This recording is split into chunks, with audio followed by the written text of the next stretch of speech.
ಅಂಬುರುಹದಳ ನೇತ್ರೆ ಶ್ರೀ ದುರ್ಗಾಂಬಿಕೆಯ ಬಲಗೊಂಡು ಭಕ್ತಿಯೋಳ್ ಅಂಬಿಕಾ ಸುತ ವಿಘ್ನರಾಜನ ಬಿರಿದು ಸಂಸ್ತುತಿಸಿ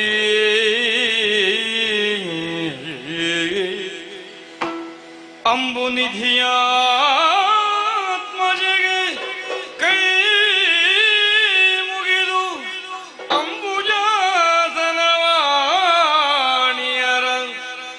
ಹಾರಾಂಬುಜಕ್ಕೆ ಬೊಡ ಮಾಡುತ್ತ ವರ್ಣಿಪೆನಿ ಕಥಾಮೃತವ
ಸುತಯನರ ಸುತ ಪೋದನತ್ರ ಶ್ರೀತರಿಗ ಭಯ ಇತ್ತು ಅಭವನೋ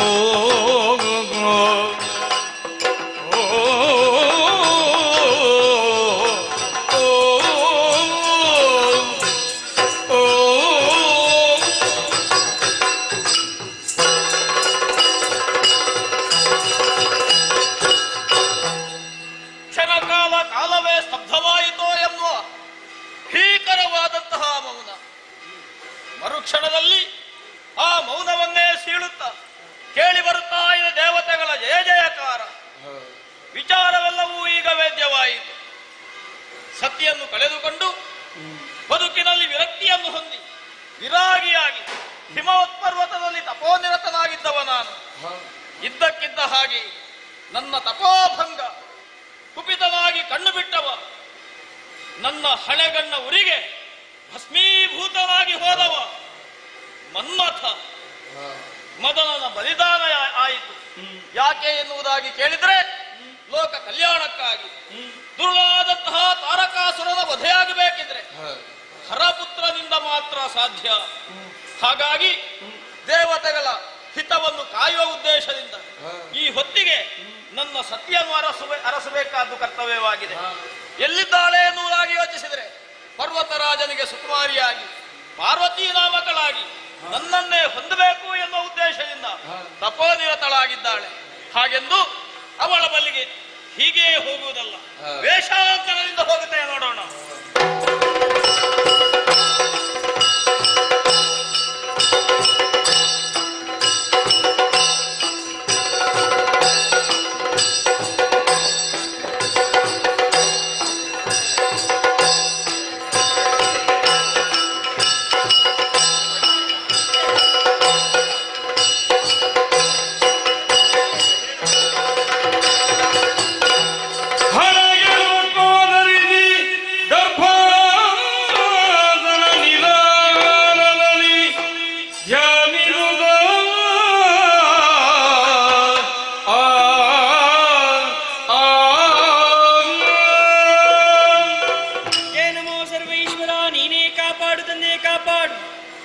ಪ್ರಪಂಚದಲ್ಲಿ ಉತ್ತಮ ತಾಯಿ ತಂದೆಯರಿಗೆ ಮಕ್ಕಳಾಗಿ ಜನಿಸಬೇಕಾದ್ರೆ ಪೂರ್ವ ಜನ್ಮದ ಪುಣ್ಯ ವಿಶೇಷ ಬೇಕಂತೆ.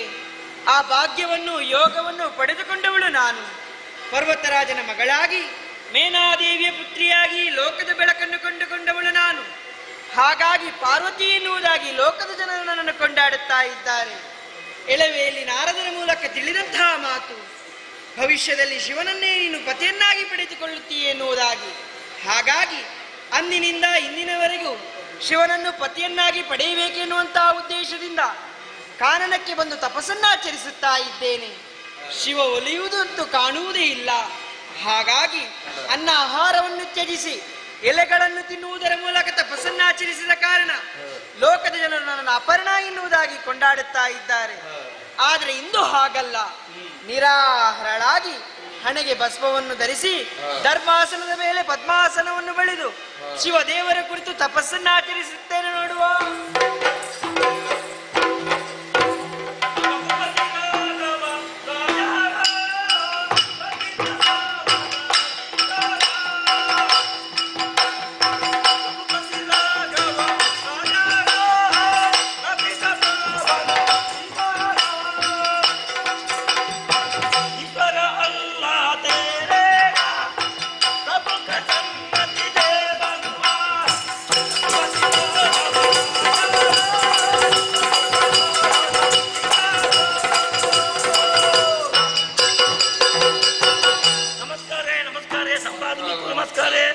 बहुत दूर से आया, कोई आदमी मेरा पास थोड़ा भी बात करता नहीं है, क्या मुंह देखता है? वही मेरा मुंह देखता है, मुंह में क्या नाटक होता है ना? ये क्या वो आपका हमारा बात से आता नहीं है, तो आप कौन सा बात करते हैं? वो आप कन्नड़े माताಡ್ತದೆ, हमको भी कन्नड़े आता है, कन्नड़े थोड़ू आता है, ಸ್ವಲ್ಪ ಬರ್ತಾರೆ. ಬರುವಾಗ ಕಡಲೆ ಅವಳಕ್ಕಿ ಬೆರಕೆ ಮಾಡಿದಾಗ ಆಗ್ತದೆ, ನಿಮಗೆ ಅರ್ಥ ಆಗ್ತದೆ. देखो हम वैरागी हो, हाँ वैरागी क्या करते हैं? वो देखो हिमालय में 45 ದಿವಸ ಒಂಟಿ ಕಾಲ್ ನಿಂತು ತಪ್ಪಿಸಿತ್ತು. ತಪಸ್ಸು ಮಾಡಿತ್ತು. ಆಮೇಲೆ ದೇವರುಗಳಿಗೆ ಒಲಿಯಿತು, ಅನುಗ್ರಹ ಮಾಡಿತ್ತು. ಆಮೇಲೆ ಎಂಥದ್ದು ಮಾಡುದು ಅಂತ ಆಲೋಚನೆ ಮಾಡಿ ದೇವೋ ಅಲ್ಲಿಂದ ನಾನು ಹೊರಟಿತ್ತು, ಕ್ಷೇತ್ರ ಸಂದರ್ಶನಕ್ಕೆ ಅಂತ ಹೊರಟಿತ್ತು. ಎಲ್ಲೆಲ್ಲಿಗೆಲ್ಲ ಹೋಯ್ತು? ದೇವೋ ಮಧುರೆಗೆ ಹೋಯ್ತು. ಅಲ್ಲಿ ದುರ್ಗಾ ಪರಮೇಶ್ವರಿಗೆ ಅಡ್ಡ ಬಿತ್ತು. ಅಲ್ಲಿಂದ ನೇರ ಕಟೀಲಿಗೆ ಬಂತು, ಮೀನಾಕ್ಷಿಗೆ ಕೈ ಮುಗಿಯಿತು. ಆಮೇಲೆ ತಿರುಪತಿಗೆ ಹೋಯ್ತು, ಮಂಜುನಾಥಗೆ ನೋಡಿತ್ತು. ಧರ್ಮಸ್ಥಳಕ್ಕೆ ಬಂತು, ಇದು ವೆಂಕಟರಮಣಿಗೆ ಅಡ್ಡ ಬಿದ್ದಿತ್ತು. ದೇವರಿಗೆಲ್ಲ ವರ್ಗ ಆಗಲಿಕ್ಕೆ ಕಾರಣ ಉಂಟು ಸ್ವಾಮಿ. ದೇಕೋ ಸಬ್ಬ ಆದ್ರೂ ಭಕ್ತರು ಬಂದೆಲ್ಲ ಕಾಣಿಕೆಗೆ ಆಗ್ತದೆ. ಅದನ್ನು ಕಾಣಿಕೆ ಹಣವನ್ನು ಯಾರ್ಯಾರಿಗೆ ಕೊಡ್ತದೆ? ಭಕ್ತರು ದೇವರಲ್ಲಿ ಕೇಳುವಾಗ ಹಣ ಇಲ್ಲ ನೋಡಿ, ಅದಕ್ಕೆ ದೇವರು ಅಲ್ಲಿದ್ದ ಜಾಗ ಖಾಲಿ ಮಾಡಿತ್ತು. ಮೇರಾ ಪೈಸಲ್ ತಾಪು ನೈ ಹೋಗೆ ಕೈಸಾಲೆ ಗೊತ್ತುಂಟು ನಿಮ್ಗೆ? ಕೈಲಾಸ. ಅಲ್ಲಿ ಪರಮೇಶ್ವರ ಉಂಟು, ಅದು ನಾವೇ ಉಂಟು. ಇದು ವೇಷ ಮಾಡಿತ್ತು. ಯಾಕೆ ವೇಷ ಮಾಡಿತ್ತು? ನನ್ನ ಹೆಂಡತಿಯನ್ನು ನನಗೆ ಮದುವೆ ಆಗ್ಲಿಕ್ಕೆ ನಾನು ವೇಷ ಮಾಡಿದ್ದೇನೆ. ಹೌದೌದು, ಹೆಂಡತಿ ಅಂದ್ರೆ ಅದು ಕತೆ ಒಂದುಂಟು. ನನ್ನ ಮೊದಲು ಹೆಂಡತಿ ಗೌರಿ, ಅವಳು ದಕ್ಷಿಣ ಯಜ್ಞದಲ್ಲಿ ಸತ್ತು ಹೋಯ್ತು.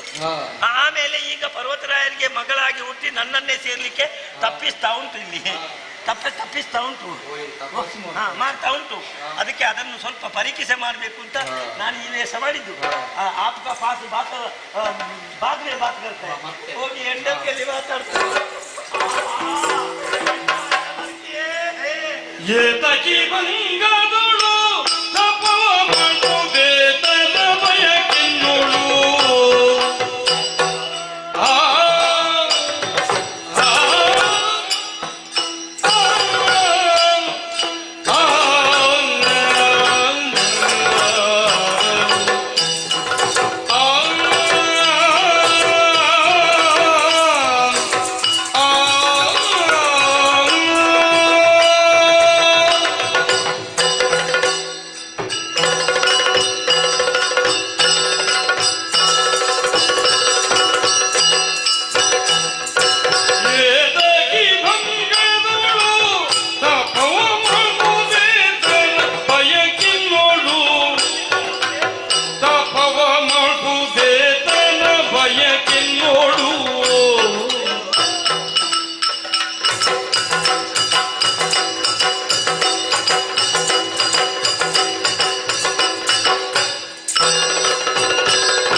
ಮಾತಾಡು.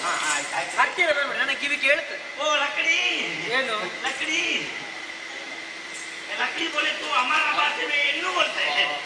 अच्छा देखो ನನಗೆ ಅದು ಅಭ್ಯಾಸ ಅದು ಅಭ್ಯಾಸ. ನನಗೆ ಅಭ್ಯಾಸ ಇಲ್ಲ, ದೂರ ನಿಂತು ಮಾತಾಡ್ತೇನೆ. ಒಬ್ಬರಿಗೆ ಅಭ್ಯಾಸ ಇದ್ರೆ ಸಾಕು, ಇಬ್ಬರಿಗೂ ಆಗ್ಬೇಕು ಅಂತಿಲ್ಲ. ಮತ್ತೆ ಅದು ತನ್ನಷ್ಟಕ್ಕೆ ಅಭ್ಯಾಸ ಆಗ್ತದೆ. देखो हमारा पैसे तो ನಿನಗೆ ಇಲ್ಲ, ನಿಮ್ದು ಗುಪ್ತ ನನಗೆ ಉಂಟು. ಹೌದಾ? ಹೌದಪ್ಪ, ನೀನು ಪರ್ವತ ರಾಜರಿಗೆ ಮಗನು ಉಂಟು. ಹೌದು. ನಿನ್ನ ಹೆಸರು ಗಿರಿಜೆ ಉಂಟು. ಸತ್ಯ. ಪಾರ್ವತಿ ಉಂಟು. ಹೌದು. ನಿನ್ನ ಹೆಸರು ಉಂಟು. ಹೌದು. ನೀನೀಗ ಊರು ಬಿಟ್ಟದ್ದು ಯಾಕೆ? ಕಾಡಿಗೆ ಬಂತು. ಹೌದು. ತಪ್ಪಿಸ್ತದೆ. ತಪಸ್ಸು ಮಾಡ್ತಾ ಇದ್ದೆ. ಯಾಕೆ? ಶಿವನನ್ನು ಕುರಿತು. ನೀನು ಹೇಗಿತ್ತು ಮಹಾರಾಜರ ಮನೆಯಲ್ಲಿ ಮೃಷ್ಟಾನ್ನ ಭೋಜನ ಊಟ, ಅವರು ಎಷ್ಟು ಊಟ ಮಾಡ್ತಾ ಇದ್ದವರು.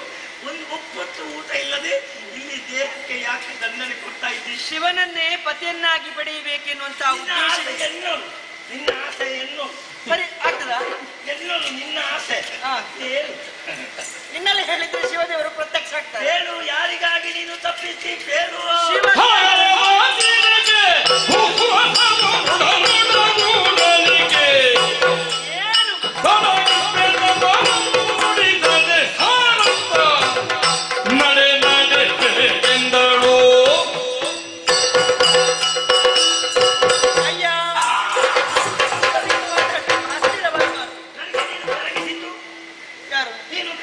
ಅಲ್ಲಿ ನಿಂತು ಮಾತಾಡ್ಬೇಕು. ದೂರ ನಿಂತು ಮಾತಾಡ್ಬೇಕು. ನನಗೆ ನಿನ್ನನ್ನು ನೋಡುವಾಗ ಇದು ಆಗ್ತದೆ, ಎಂತದ್ದು ಆಕಸ್ಮರಣೆ ಆಗ್ತದೆ. ಹಾಗೆ ಇವತ್ತೆಲ್ಲ ಆಗುತ್ತದೆ ನಿನಗೆ. ಆಕಸ್ಮರಣೆ ಇನ್ನಿಲ್ಲಲ್ಲ, ಅದಕ್ಕೆ ಗುಣೆ ಅಲ್ವಾ? ಹಾಗೆ ಹತ್ತಿರ ಬಂದು ಮಾತಾಡಬಾರ್ದು. ವಿಷಯ ಹೇಳುತ್ತೆ. ಬೋಲು. ಕಾಡಿನಲ್ಲಿ ತಪಸ್ಸನ್ನು ಆಚರಿಸುವಂತಹ ಹೊತ್ತಿನಲ್ಲಿ ನನ್ನ ತಪಸ್ಸಿಗೆ ವಿಘ್ನವನ್ನು ತಂದೊಡ್ಡುತ್ತಾ ಇದೆಯಾ? ಬೇಡ, ಸುಮ್ಮನೆ. ನಾನು ತಪಸ್ಸನ್ನು ಮಾಡುವುದು ಯಾಕೆ? ಯಾರನ್ನು? ಶಿವನನ್ನು ಪತಿಯನ್ನಾಗಿ ಪಡೆಯಬೇಕೆನ್ನುವಂತಹ ಉದ್ದೇಶದಿಂದ ಶಿವನ ಕುರಿತು ತಪಸ್ಸನ್ನು ಆಚರಿಸುತ್ತಾ ಇದ್ದೇನೆ. ಹಾಗಾಗಿ ತಪಸ್ಸಿಗೆ ವಿಘ್ನವನ್ನು ತಂದೊಡ್ಬೇಡ, ಇಲ್ಲಿಂದ ನೀನು ನಡೆ. ನೀನೀಗ ಶಿವನನ್ನು ತಪಸ್ಸು. ಸತ್ಯ. ಅವನ ವಿಷಯ ನಿನಗೆ ಗೊತ್ತಿಲ್ಲ. ಏನು? ಅಯ್ಯೋ,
ಸಂಘದ ಚರ್ಮ ಕಟಿಗೆ ಸುತ್ತಿಗನು ವ್ಯಾಘ್ರದ ಚರ್ಮ ನಿನಗೆ ಸಂಘಟನೆ ದೇಸಲ್ಲ ನಿನಗೆ ಸಂಘಟನೆ ಸಲ್ಲ ಕೇಳುವಾಲೆ ನಿಜರಾಕ್ಷಿ ಉರಿಯುತ್ತಿದೆ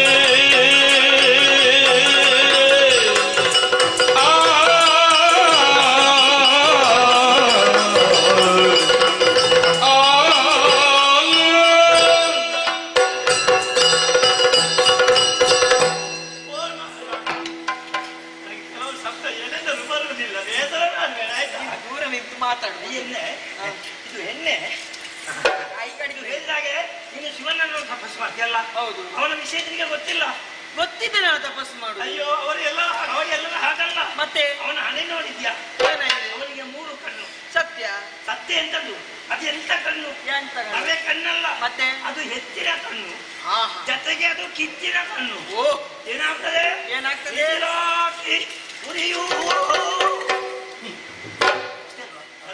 ಉರಿಯುತ್ತಿದೆ ಓ ಬಲೆ ಏನು ಬಲೆ ಬಲೆ ಹಾ, ಬಾಲೆ ಬಾಲೆ. ಬಾಲೆ ತಲೆ ನೋಡಿದ್ಯಾ ಏನಾಗಿದೆ ಜಟ್ಟೆ ಹೌದು ಅದರಲ್ಲಿ ಹಾಕಿ ಗೂಡು ಕಟ್ಟಿದೆ ಅದು ನಿನಗೆ ಶೋಭೆಯ ಹೌದಾ ಮತ್ತೆ ಹಾ, ಹಾ.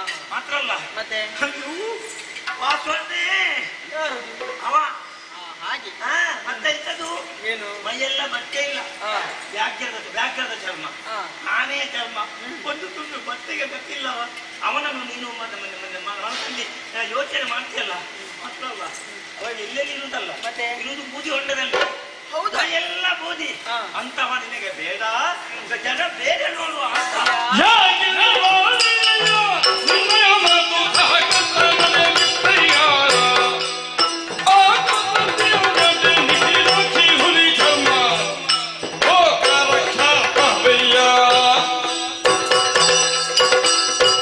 ಅಯ್ಯ ಶಿವನ ಕುರಿತು ಎಲ್ಲವನ್ನೂ ತಿಳಿದು ನಾನು ತಪಸ್ಸನ್ನು ಆಚರಿಸುತ್ತಾ ಇದ್ದೇನೆ ಹೆಚ್ಚು ತಿಳಿದ್ರೆ ಮತ್ತೆ ಹೀಗೆ ಆಗುದು. ಯಾಕೆ? ನನ್ನ ಹಾಗೆ ಅದಾಗ ಗೊತ್ತಬೇಕು ಹಣೆ ಗೊತ್ತಾದ್ರೆ ಅದು ಅಲ್ಲಿಂದ ಅಲ್ಲಿಗೆ ಬದುಕಲಿಕ್ಕೆ ಆಗ್ತದೆ ಹಣೆ ಹೆಚ್ಚು ಗೊತ್ತಾದ್ರೆ ಹೀಗೆ ಆಗುದು. ಹಣೆಯಲ್ಲಿ 3ನೇ ಕಣ್ಣು ಉಂಟು ಕಣ್ಣುದು ತೆಂಗಿನಕಾಯಿ ಹೌದು ಮತ್ತೆಂತದು ಜಟ್ಟೆ ಉಂಟು ಕಣ್ಣು ಕಣ್ಣು ವ್ಯಾಘ್ರ ಚರ್ಮ ಗಜ ಚರ್ಮ ಎಲ್ಲ ಧರಿಸಿದ್ದಾರೆ ಯಾಕೆ ಹುಚ್ಚು ಲೋಕ ಕಲ್ಯಾಣಕ್ಕೆ ಬೇಕಾಗಿ ಅದೇ ಅವರಿಗೆ ಭೂಷಣ ಆ ರೀತಿ ವಾಸನೆ ಬರುವುದು ಲೋಕ ಕಲ್ಯಾಣ ಅವರು ಸೆಂಬಳಿಂಗ ಅವರು ಏನೇ ಆದ್ರೂ ಒಳಿತನ್ನೇ ಮಾಡುವವರು ನಾನು ಅವರನ್ನೇ ಪತಿಯನ್ನಾಗಿ ಪಡೆಯಬೇಕೆನ್ನುವಂತ ಉದ್ದೇಶದಿಂದ ತಪಸ್ಸನ್ನು ಆಚರಿಸುತ್ತಾ ಇದ್ದೇನೆ ನೀನು ಯಾವ ಮಾತನ್ನು ಹೇಳಿದ್ರು ನಾನು ಕೇಳುವವಳಲ್ಲ ಹಾಗಾಗಿ ಇಲ್ಲಿಂದ ನೀನು ತೆರಳು ನಿನಗೆ ಅವ ಬೇಡ ಮತ್ತೆ ಯಾರು ಬಾಲನಿ ಬಿಡು ಬಿಡು ಬಿಡು ಶಿವನ ಮತ್ತೆ ಬಾಲನಿ ಬಿಡು ಶಿವನ ಶಿವನ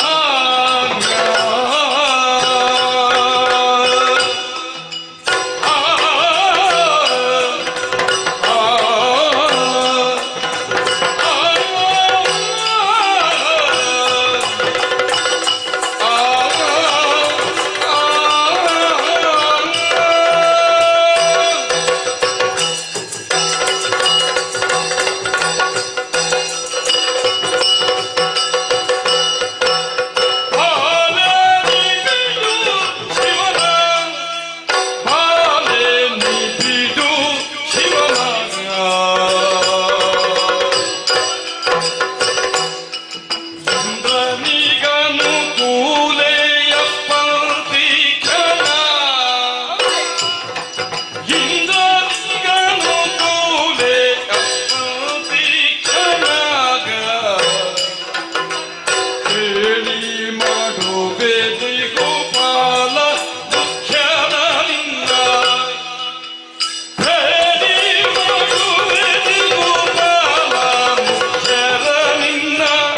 ಕೊಟ್ಟಿ ಹೌದು. ಅವನನ್ನು ಬಿಡು. ಮತ್ತೆ ಛೆ, ನಿನಗೆ ಅವ ಜೋಡಲ್ಲವೇ ಅಲ್ಲ.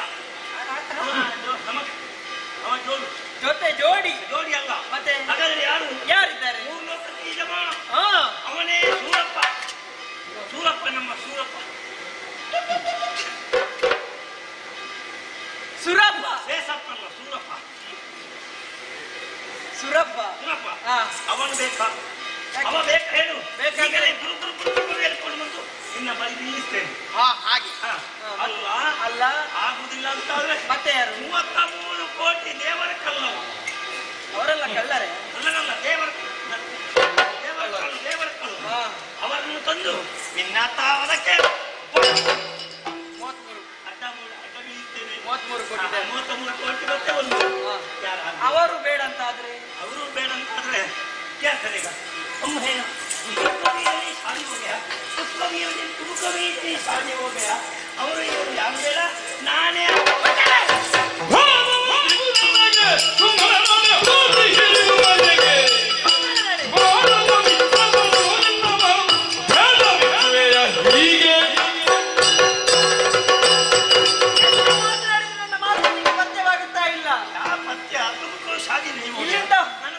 ಇಲ್ಲಿಂದ ಹೋಗುತ್ತಾ ಹೇಳಿದ್ರೆ ನನ್ನ ಮಾತು ನೀನು ಕೇಳ್ತಾ ಇಲ್ಲ. ಇನ್ನು ಮಾತಲ್ಲ ನಿನಗೆ.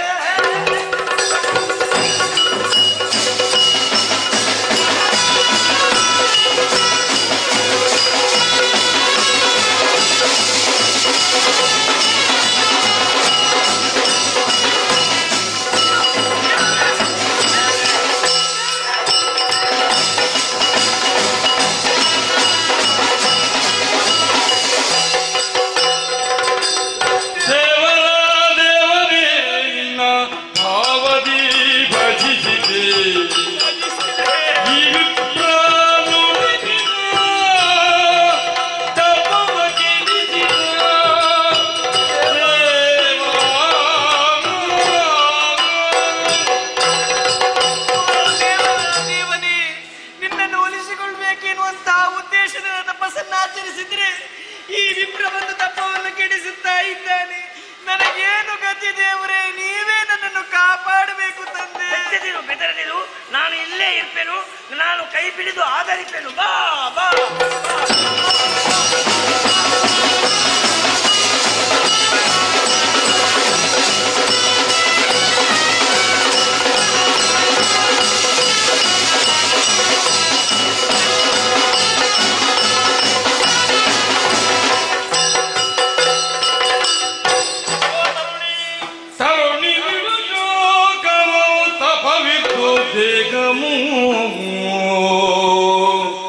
ಬರಿದೆ ದಂಡಿದ ಬೆಂಗಿಡ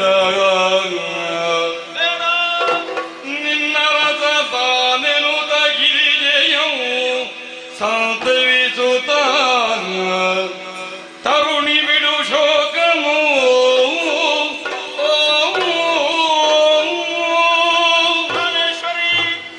ಪ್ರಾಣೇಶ್ವರಿಸಬೇಕಾದಂತಹ ಅಗತ್ಯ ಇಲ್ಲ. ನಿನ್ನನ್ನು ಪರೀಕ್ಷಿಸುವ ಉದ್ದೇಶದಿಂದ ನಾನೇ ಭೈರಾಗಿಯಾಗಿ ಬಂದವನು. ಇನ್ನು ಈ ರೀತಿಯಾಗಿ ತನ್ನನ್ನು ದಂಡಿಸಬೇಕಾದಂತಹ ಅವಶ್ಯಕತೆ ಇಲ್ಲ.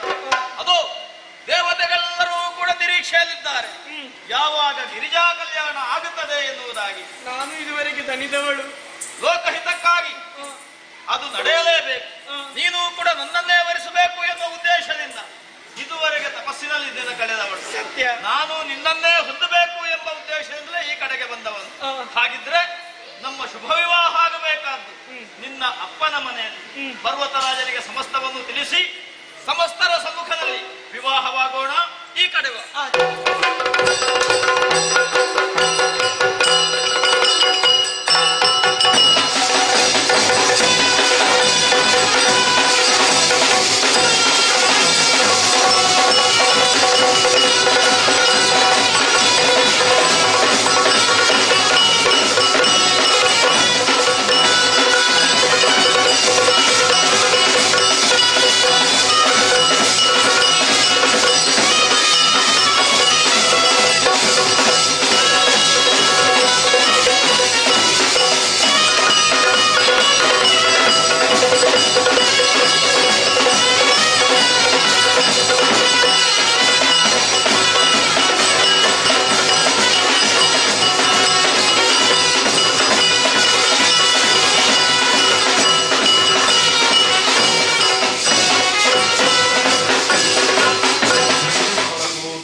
ಪ್ರಸಿದ್ಧಿಯನ್ನು ಪಡೆದು ಪ್ರಖ್ಯಾತರಾಗಿ ಪ್ರಪಂಚದಲ್ಲಿ ಆಳಿ ಬಾಳಿ ಬೆಳಗಿದಂತ ವಂಶ ನಮ್ಮದು. ಅವರ ಮಗ ಪರಮ ಭಾಗವತೋತ್ತಮ ಸಾತ್ವಿಕ ಹರಿಭಕ್ತರಾಗಿರುವಂತಹ ಪ್ರಹ್ಲಾದರ ಮೊಮ್ಮಗ ನಾನು ಎಂಬುದನ್ನು ಹೇಳಿಕೊಳ್ಳುವುದಕ್ಕೆ ಅಭಿಮಾನವು ಕೇರುತ್ತಾ ಇವೆ. ವಿರೋಚನನ ಮಗನಾದ ಕಾರಣ ವೈರಾಚನೆಯ ಎಂಬ ಅಭಿಧಾನದಿಂದ ಮೆರೆಯುತ್ತಾ ಇದ್ದೇನೆ. ಹಾಗೆಂದು ಹಿರಣ್ಯಾಕ್ಷರ ಹಾಗೆ ಅಲ್ಲ, ಹಿರಣ್ಯಕಶವರ ನಡತೆಯನ್ನು ಅನುಸರಿಸುವವನಲ್ಲ. ಆದರ್ಶ ಅವರದ್ದೇ ಅಪ್ಪ.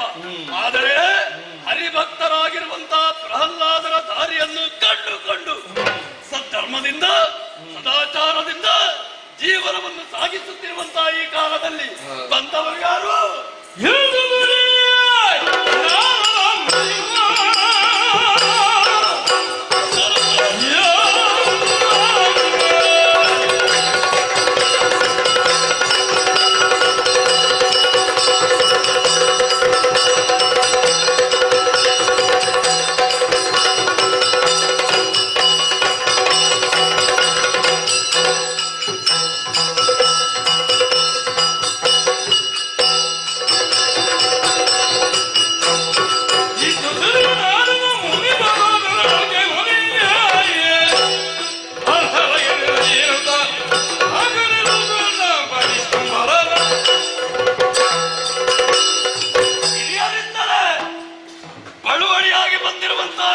ಅಧಿಕಾರ ನಮ್ಮವರನ್ನೆಲ್ಲ ನೋಡಿಕೊಂಡಿದ್ದರೆ ಸಾಕು ಎನ್ನುವ ಹಾಗೆ ನಿರಾಶವಾದಿಯಾಗಿ ಆ ಭಾವನೆಯಿಂದ ಮೆರೆಯುತ್ತಿದ್ದವರು ನಾನು. ಆದರೆ ನಮ್ಮ ಆಸ್ಥಾನಕ್ಕೆ ಬಂದವರು ಯಾರು? ಸದಾ ಸಂಚಾರಶೀಲರಾಗಿರುವಂತಹ ನಾರದ ಮಹರ್ಷಿಗಳ ಆಗಮನ. ಬಂದವರನ್ನು ಸತ್ಕರಿಸಿದೆ ಅಂತಾದ್ರೆ, ಬಂದ ವಿಚಾರವನ್ನು ಕೇಳಿದೆ ಅಂತಾದ್ರೆ, ಹೇಳಿದಂತಹ ಮಾತುಗಳನ್ನು ಕೇಳಿದಾಗ ಅಯ್ಯೋ ಅನ್ನಿಸಲ್ಪಟ್ಟಿತು. ದೇವಲೋಕದಲ್ಲಿ ಅಧಿಕಾರಿಯಾಗಿರುವಂತಹ ದೇವೇಂದ್ರ ಅಹಂಕಾರದಿಂದ ಮದದಿಂದ ಮೆರೆಯುತ್ತಾ ಇದ್ದನಂತೆ. ಯಾಕೆ? ಒಂದು ಕಾಲದಲ್ಲಿ ದೂರ್ವಾಸ ಮಹಾಮುನಿಗಳ ಆಗಮನ. ಯಾವುದೋ ಒಂದು ಮಾಲಿಕೆಯನ್ನು ತಂದು ದೇವೇಂದ್ರನಿಗೆ ಹಾಕಬೇಕು ಎನ್ನುವ ಹಾಗೆ ಬಯಸಿದರಂತೆ. ಐರಾವತವನ್ನು ಏರಿ ಹೋಗುವ ಕಾಲದಲ್ಲಿ ಆ ಮಾಲೆಯನ್ನು ಕೊಟ್ಟಾಗ ಆನೆಯ ಸೊಂಡಿಲಿಗೆ ಕೊಟ್ಟರಂತೆ. ಪುಡಿ ಮಾಡಿ ಬಿಸಾಡಿದು. ಕೋಪಗೊಂಡಂತ ದೂರ್ವಾಸರು ಶಾಪವನ್ನೇ ಕೊಟ್ಟರು.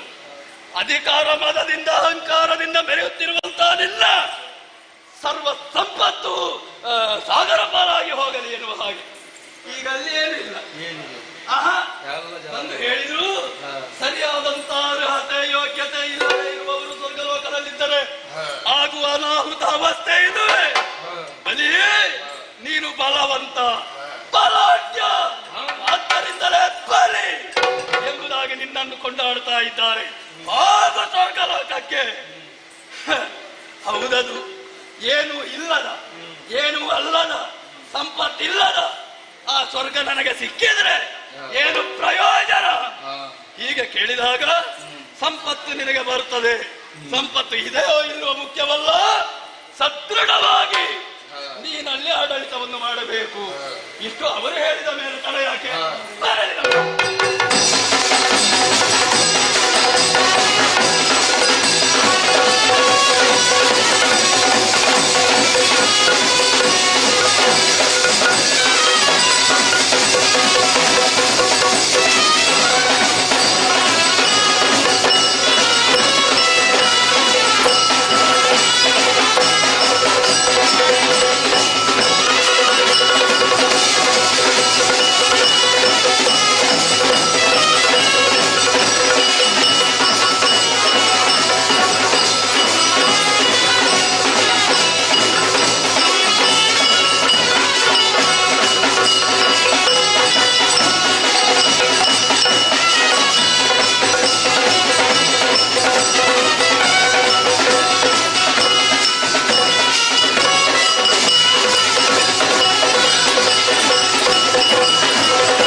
ಕಣ್ಣುಗಳು ನೀವು, ನನ್ನ ಶರೀರದ ಅಂಗಾಂಗಗಳು ನೀವು. ಕರೆದಾಗ ಏನಾಗಬೇಕು ಅಂತ ಕೇಳಿದಾಗ ಸಂತೋಷವಾಯಿತು.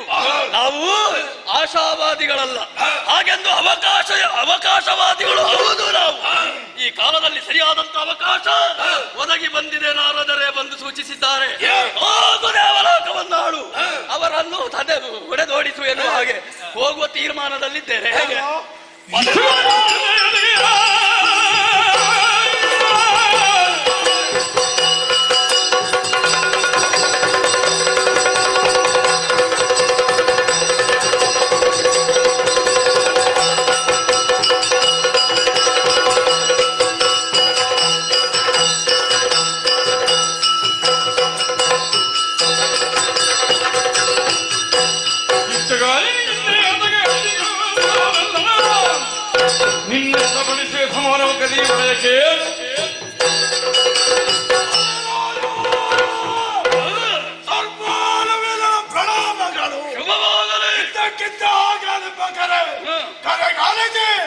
ಓಡೋಡಿಕೊಂಡು ಬಂದಿದ್ದಾರೆ.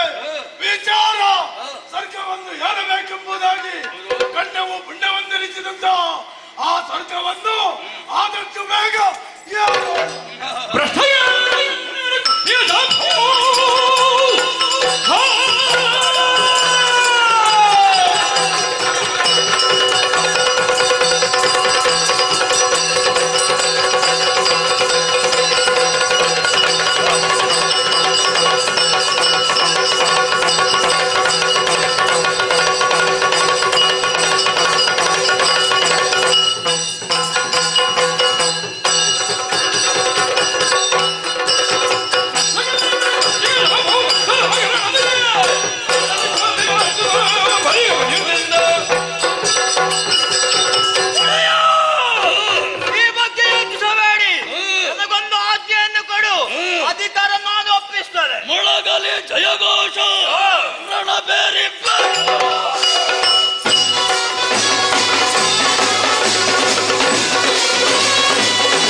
ಹಾಗೆ ನಾವೆಲ್ಲರೂ ಭಾವಿಸಿದ್ದು ಒಂದು ಹೊಸ ಯಾನ ಹೊರಡಬೇಕು ಅಂತ ಹೊರಟದ್ದು ಒಂದು ಕಾಲದಲ್ಲಿ.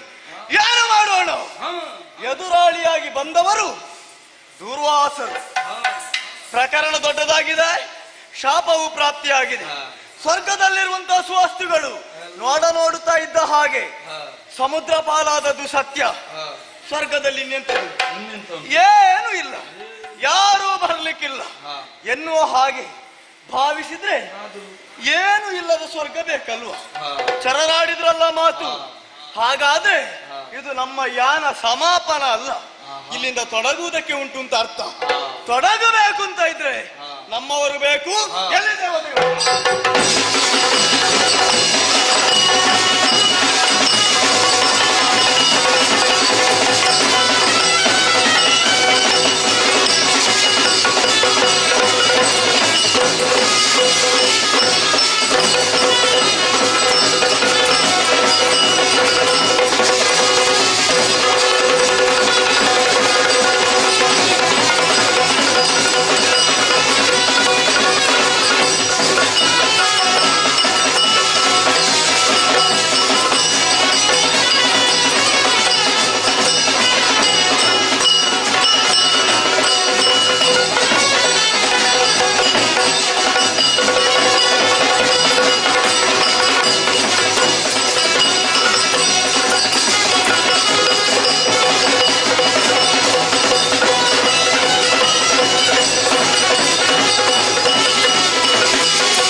ಹೇಳಿಕೊಳ್ಳುವುದಕ್ಕೆ ಭಾಗವತೋತ್ತಮನ ಮೊಮ್ಮಕ್ಕಳು ಪ್ರಹ್ಲಾದನ ಮೊಮ್ಮಗನಲ್ವ.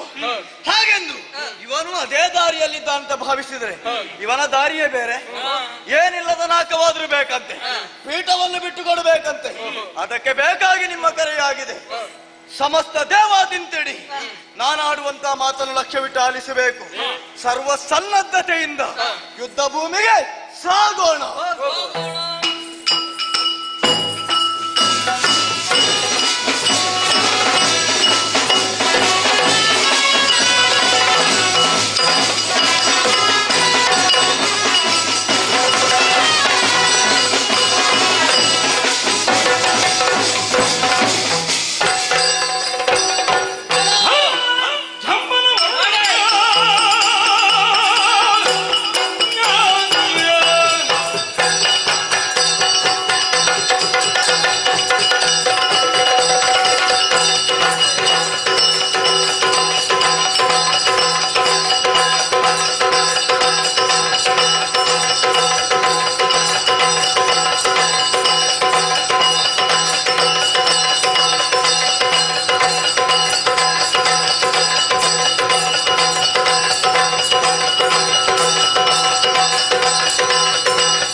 ಬಲ್ಲೆಯ ನಿನ್ನ ಪರಿಸ್ಥಿತಿ ಹೇಗಾಯ್ತು ಬಲ್ಲೆಯ ಹೇಗೆ? ಅಂಬೆ ಕಾಲಿಕ್ಕೋ ಮಗುವೊಂದು ರಂಬೆಯ ಸುಖವನ್ನು ಬಯಸಿದಂತೆ ಒಳ್ಳೆ ಮಾತನ್ನು ಹೇಳುತ್ತೇನೆ ಏನು? ಬಂದ ಹಾಗೆ ಹಿಂದೆ ನಡೆ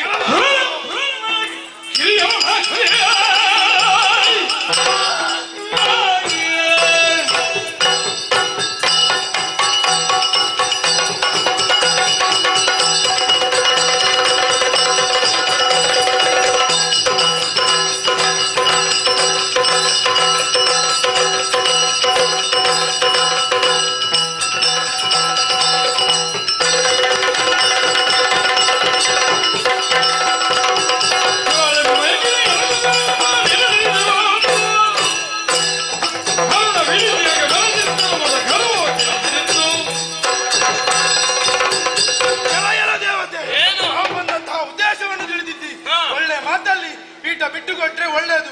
ಬೆನ್ನು ಹುಡಿಯಾಗಿತ್ತು.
ಲೋಕದ ಅಧಿಕಾರದಲ್ಲಿ ಎಲ್ಲವೂ ಶೂನ್ಯವಾಗಿ ಹೋಗಿದೆ.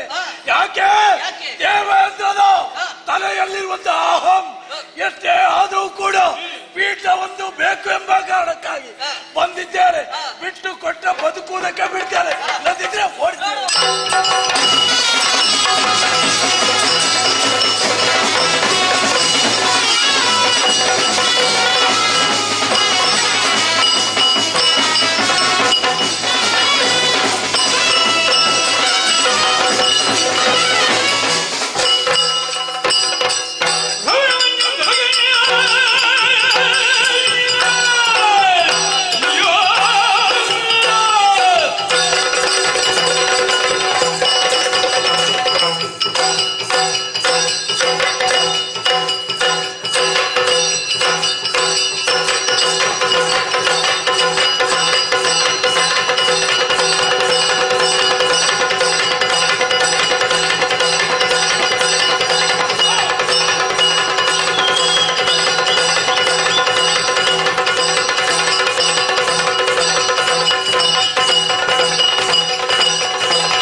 ಪದವಿಯನ್ನ ಏರಿದ ಮೇಲೆ ದೇವೇಂದ್ರ ಸುಮನಸರಿಗೆ ಒಡೆಯ. ಹೌದೇನು? ನಿನ್ನ ಬಗ್ಗೆ ಕೇಳಿದ್ದೆ, ತಿಳಿದಿದ್ದೆ ನಮ್ಮವರಿಂದ. ಹೇಗೆ ಆಗಬಹುದು? ಆದ್ರೆ ಒಂದು, ನನ್ನ ಪೂರ್ವಿಕರು ಯಾರು ನಿನ್ನನ್ನು ಹೊಗಳಿದ್ದಿಲ್ಲ, ತೆಗಳಿದ್ದಲ್ಲದೆ. ನಮ್ಮ ಅಜ್ಜಯ್ಯ ಮಾತ್ರ ಆದೀತು. ಅವನು ಸ್ವಲ್ಪ ದುರ್ಬುದ್ಧಿ ಬಿಟ್ರೆ ಹೇಳಿದ್ರು, ಒಪ್ಪಿಕೊಂಡೆ. ಹೌದೇನು? ಸಕಲ ಇಂದ್ರಿಯಗಳನ್ನು ನಿಗ್ರಹಿಸಿ ಲೋಕದ ಕಲ್ಯಾಣಕ್ಕಾಗಿ ಅನವರತವು ಶ್ರಮಿಸುತ್ತಿರುವಂತಹ ಮಹಾ ಋಷಿ ಪುಂಗವರು ದೂರ್ವಾಸರು ಆಗಮಿಸಿದಾಗ ನಿನ್ನ ಅಹಂಕಾರ, ಇಂದ್ರಿಯಗಳಿಗೆ ಒಡೆಯ ನೀನು, ಅಂತಹ ನೀನು ಅವರ ಯೋಗ್ಯತೆಯನ್ನು ಪುರಸ್ಕರಿಸುವುದಕ್ಕೆ ಒಪ್ಪಿಕೊಳ್ಳುವುದಕ್ಕೆ ನಿನಗಾಗದೆ ಹೋಯಿತಲ್ಲ, ಮತ ಅಡರಿ ಹೋಗಿತಲ್ಲ. ನೋಡಿಲ್ಲಿ, ಬರುವ ಕಾಲದಲ್ಲಿ ಅದುಂಟು ಇದುಂಟು ಸುವಸ್ತುಗಳು ಅಂತ ಕೇಳಿಬಲ್ಲೆ. ಏನಾದ್ರೂ ಉಂಟೇನೋ? ಇದಕ್ಕೆ ಕಾರಣ ನಿನ್ನ ಅಹಂಕಾರ ಮತ. ಅದನ್ನು ಇಳಿಸುವುದಕ್ಕೆ ಬಂದಿದ್ದೇನೆ.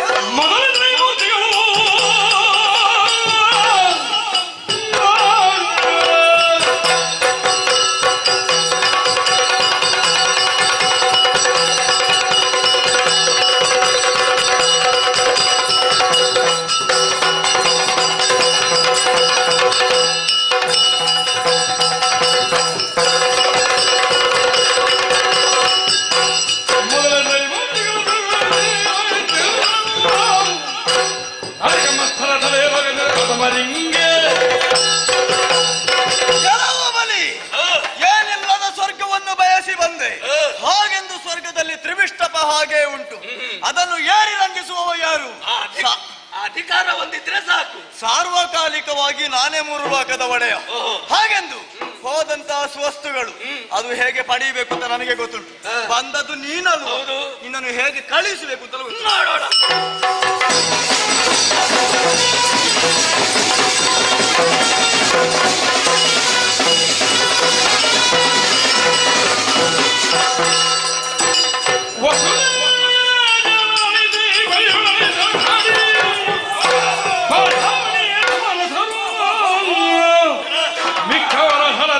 ಗಂಡಡೆಗೆ ಸಾರಲ ರಕ್ಕಸರ ಬಲ ಸಹಿತ ಅಮರ ಪುರಾವ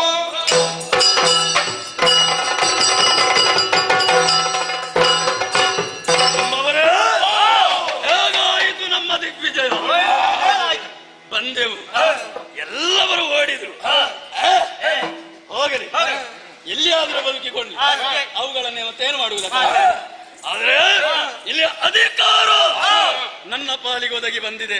ಸಂತೋಷದಿಂದ ಆಳೋಣ, ಇಲ್ಲಿ ಇದ್ದದ್ದನ್ನು ಉಪಯೋಗಿಸಿಕೊಳ್ಳೋಣ. ಮತ್ತೆ ಇಂಥದ್ದೇ ಬೇಕು ಅಂತ ಹೇಳಿದ್ರೆ ಏನು ಅಲ್ವಾ? ಆದ್ದರಿಂದ ಇದ್ದದರಲ್ಲಿ ಸುಧಾರಿಸಿಕೊಳ್ಳಿ. ಎಲ್ಲಿಯಾದ್ರೂ ನಿಮಗೆ ಹೆಚ್ಚಿನ ವ್ಯವಸ್ಥೆ ಬೇಕು, ನಮ್ಮದುಂಟಲ್ಲ, ಅಲ್ಲಿಗೆ ಹೋಗಿ.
ಸೃಷ್ಟಿಯ ಆದಿಯಲ್ಲಿಯೂ ಭಗವಂತ ಜಡನಾಗಿರಲಿಲ್ಲ. ಈ ಸತ್ಯಾಂಶವನ್ನು ಪ್ರಾಜ್ಞರು ಮಾತ್ರ ಅರ್ಥ ಮಾಡಿಕೊಳ್ಳಬಲ್ಲರು. ಆದಿನಾರಾಯಣನಾಗಿದ್ದ ನಾನು ನೆಲ, ಜಲ, ಅನಿಲ, ಅನಲ, ಆಕಾಶವೆನ್ನುವ ಪಂಚಭೂತಗಳನ್ನು ಸೃಜಿಸಿ ಆ ಮುಖಾಂತರವಾಗಿ ಸೂಕ್ಷ್ಮ ಮತ್ತು ಸ್ಥೂಲ ಜೀವ ಸಂಕುಲದ ಸೃಷ್ಟಿಗೆ ಕಾರಣನಾಗಿ ಪಂಚಭೂತಾತ್ಮಕವಾದ ಪ್ರಪಂಚ ಸೃಷ್ಟಿಗೆ ಮನ ಮಾಡಿದವ. ಒಬ್ಬನಿಂದಲೇ ತ್ರೈಕಾರ್ಯಗಳ ನಿಯೋಜನೆಯಲ್ಲ. ಲೋಕದಲ್ಲಿ ಸಕಲವನ್ನು ಸಂಯೋಜನೆ ಮಾಡಬೇಕು ಅಂತಿದ್ರೆ ಅದಕ್ಕೆ ಬೇರೆ ಬೇರೆ ವಿಭಾಗ ಬೇಕು ಎನ್ನುವ ಕಾರಣದಿಂದ ರಾಜಸ ಗುಣವನ್ನು ಬೇರ್ಪಡಿಸಿದಾಗ ಬ್ರಹ್ಮನ ಪ್ರಾದುರ್ಭಾವ, ಹಾಗೆ ತಾಮಸ ಗುಣವನ್ನು ಬೇರ್ಪಡಿಸಿದಾಗ ಪರಮೇಶ್ವರನ ಆವಿರ್ಭಾವ. ಸತ್ವಗುಣೋಪೇತನಾಗಿ ನಾನೇ ನಿಂತುಕೊಂಡೆ. ನನ್ನಲ್ಲಿ ಆವರಿಸಿದ ಮಾಯೆಯನ್ನೇ ಆದಿ ಮಾಯಾ ಎನ್ನುವ ಪ್ರಕೃತಿ ಸ್ವರೂಪವಾಗಿ ರೂಪಿಸಿದೆ. ಆದ್ದರಿಂದಲೇ ಮಾಯಾ ಸ್ವರೂಪಿಣಿಯಾಗಿ ಮಾತೃಸ್ಥಾನವನ್ನು ನೀಡಿ ಆದಿ ಮಾಯೆಯ ನೇಮಕ್ಕೆ ಮಕ್ಕಳು ಹೇಗೆ ತಾವು ಮುಂದಾಗಬೇಕು ಎನ್ನುವುದರ ದ್ಯೋತಕವೋ ಸಂದೇಶವೋ ಎಂಬಂತೆ ಅವಳ ನೇಮವನ್ನನುಸರಿಸಿಯೇ ಪ್ರಪಂಚ ವ್ಯವಹಾರಕ್ಕೆ ತೊಡಗಿಕೊಂಡವರು ಮೂರ್ತಿತ್ರಯರು. ಮಹಾವಿಷ್ಣುವಾದ ನಾನು ಪರಮ ಪಾವನವಾದ ವೈಕುಂಠ ಧಾಮದಲ್ಲಿ ಮಹಾಶೇಷನ ಮೇಲೆ ಪವಡಿಸಿ ಗರುಡನಿಂದ ಅಭಿವಂದ್ಯನೆನಿಸಿಕೊಂಡು ನಾರದಾದಿ ಮುನಿಗಳ ಸಂಸ್ತುತಿಯನ್ನು ಕೇಳಿಕೊಂಡು ನೆಮ್ಮದಿಯಿಂದ ಲೋಕಹಿತದ ಬಗ್ಗೆ ಚಿಂತಿಸುತ್ತಿದ್ರೆ ಏನದು ಕೇಳ್ತಾ ಇರುವುದು? ಜಯ ಜಯ ನಾರಾಯಣ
ಸಂತೋಷ.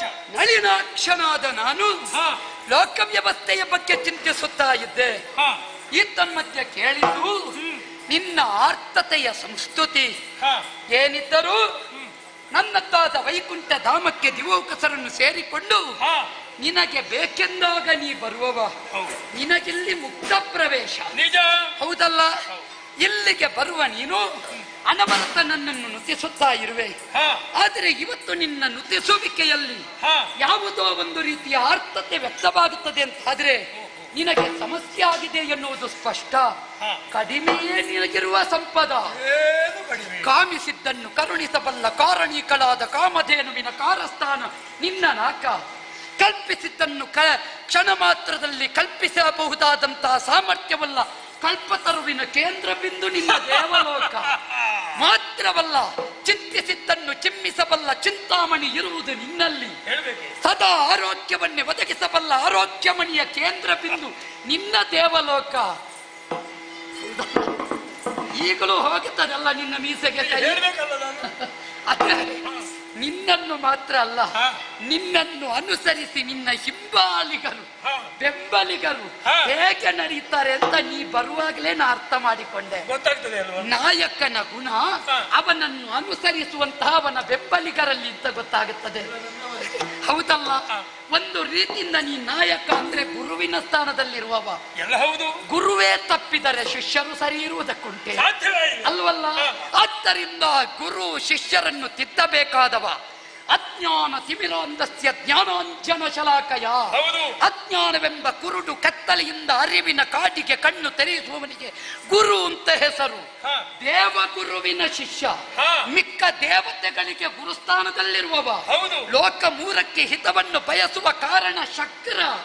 ಇವತ್ತು ಏನೋ ನಿನ್ನಲ್ಲಿ ಕಲಾಹೀನವಾದ ಸ್ಥಿತಿ ನಿರ್ಮಾಣ ಆಗಿದೆ ಅಂದ್ರೆ ನಿನಗೆ ಏನು ಕಡಿಮೆ, ಯಾಕೆ ಬಂದೆ, ಏನು ನೋವು ದೊರಕಿತು ಅತ್ರಿಯನಿಂದ ಶಾಪ, ದೊರಕಿತು ದೊರಕಿತು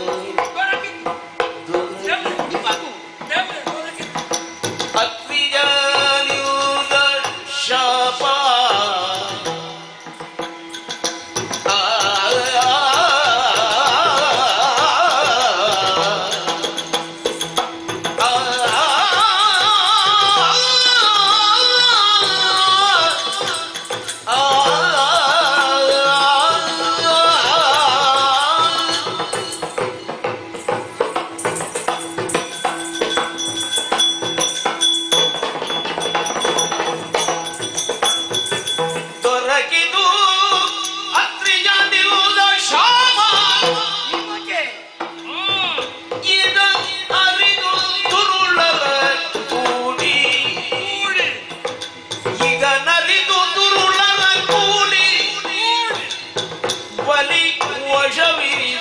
ಆಳುತ್ತಿರುವ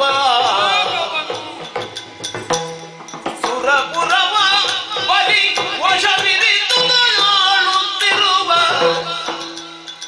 ದುಷ್ಟರ ತರಿದು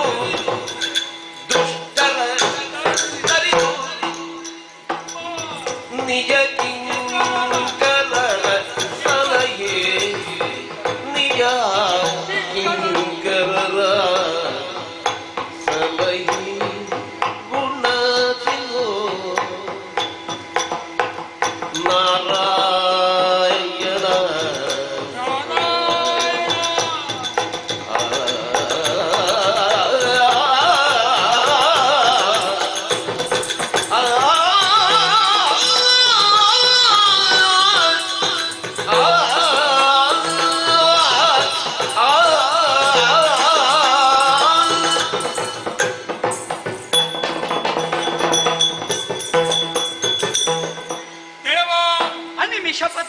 ನಮ್ಮೆಲ್ಲರ ಮತ್ತೆ ಚೆನ್ನಾಗಿ ತಿಳಿದುಕೊಂಡವ ನೀನು.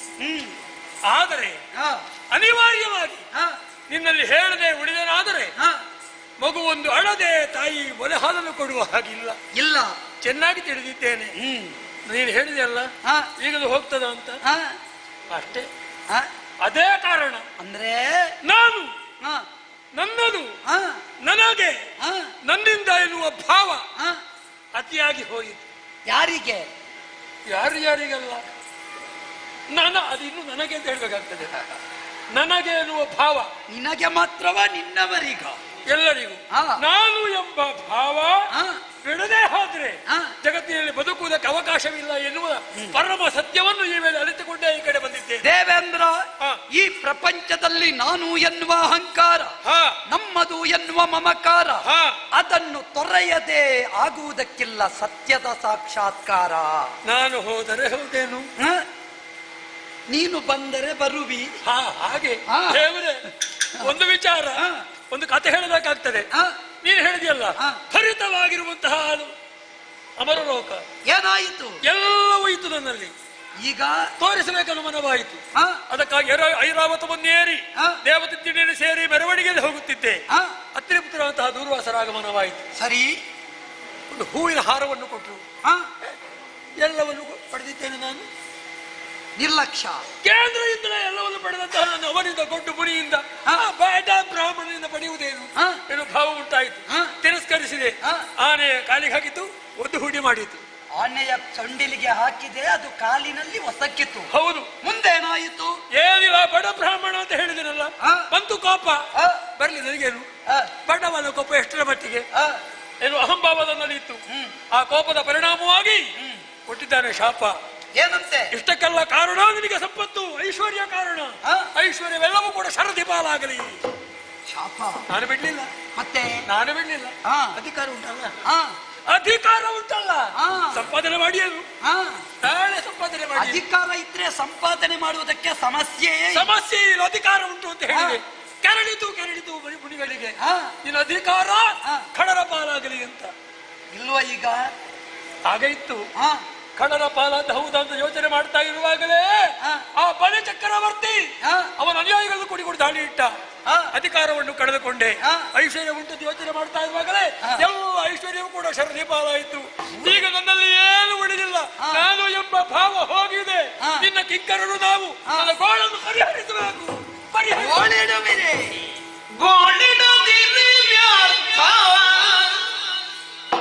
ಎಳಿ ಎದ್ದಳಿ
ಮುನಿವರೇಣ್ಯರಾದ ಅತ್ರೇಜರು ದುರ್ವಾಸರು ನಿಮ್ಮಲ್ಲಿಗೆ ಬಂದರು, ಮಾಲೆ ಕೊಟ್ಟರು. ಆ ಮಾಲೆ ಯಾರು ಕೊಟ್ಟದ್ದು ಗೊತ್ತಾ ನಿನಗೆ? ಗೊತ್ತಿಲ್ಲ. ಮಂದರ ಸುಮ ನಾನೇ ಕೊಟ್ಟ ಮಾಲಿಕೆ. ಆ ಮಂದಾರ ಮಾಲಿಕೆಯನ್ನು ನೀ ತಿರಸ್ಕರಿಸಿದೆ, ಪರಿಣಾಮವಾಗಿ ಶಾಪಕ್ಕೆ ತುತ್ತಾದೆ. ಬ್ರಹ್ಮ ಹೇಳಿದ ತಂದೆ ಕೊಟ್ಟ ಕೊಡುಗೆ ಮಗನಿಗೆ, ಆದರೂ ನಾ ಸ್ವೀಕರಿಸುವಲ್ಲಿ ಯೋಗ್ಯತೆ ಇಲ್ಲ ಅಂತ. ಪರಮೇಶ್ವರನಿಗೆ ಕೊಡುವಾಗ ನಮ್ಮದ್ದು ಏನಿದ್ದರೂ ಕೊಟ್ಟು ತಕ್ಕೊಳ್ಳುವುದಾಗುತ್ತದೆ. ಹರಿಹರರಲ್ಲಿ ಭೇದವಿಲ್ಲ. ಕೊನೆಗೆ ನಿನ್ನ ಯೋಗ್ಯತೆ ಅರಿತು ನಿನಗೆ ತಂದಿಟ್ಟದ್ದು. ಯಜ್ಞೋ ವೈ ವಿಷ್ಣು ಮಾತ್ರವಲ್ಲ, ಯಜ್ಞೋ ವೈ ಜಿಷ್ಣುವೂ ಹೌದಲ್ಲ. ಆದ್ದರಿಂದ ಯಾವಾಗ ಸುಧರ್ಮ ಸಭೆಯ ಧರ್ಮ ಸಿಂಹಾಸನಾಧ್ಯಕ್ಷ ಪೀಠವನ್ನು ನೀನು ಏರುತ್ತೀಯೋ ಆವಾಗ ತ್ರೈಮೂರ್ತಿಗಳ ಶಕ್ತಿ ನಿನ್ನಲ್ಲಿ ಆವಾಹನೆಗೊಳ್ಳುತ್ತದೆ ಅಂತ ಅರ್ಥ. ಅಂತಹ ಯೋಗ್ಯತೆಯನ್ನು ಹೊಂದಿದ ನೀನು ಮಾಲೆಯ ಮೌಲ್ಯವನ್ನರಿಯದೆ ತಿರಸ್ಕರಿಸಿದೆ. ಪರಿಣಾಮದಲ್ಲಿ ಇತ್ತರು ಶಾಪ, ಪರಿಣಾಮದಿಂದಾಗಿ ನಿನ್ನ ಸಂಪದವೆಲ್ಲ ಅಬ್ದೀಪಾಲಾಯಿತು. ಈಗ ಬಂದು ಹೇಳ್ತಾ ಇದ್ದಿ ಬರಿದಾದ ಪೀಠವೂ ಇಲ್ಲ, ಮಾತ್ರವಲ್ಲ ಸಂಪದವೂ ಇಲ್ಲ, ನೀನೇ ಗತಿ ನೀನೇ ಮತಿ. ಅದು ಹಾಗೆ ಕೆಟ್ಟ ಮೇಲೆ ಬುದ್ಧಿ, ಹೌದಲ್ಲ?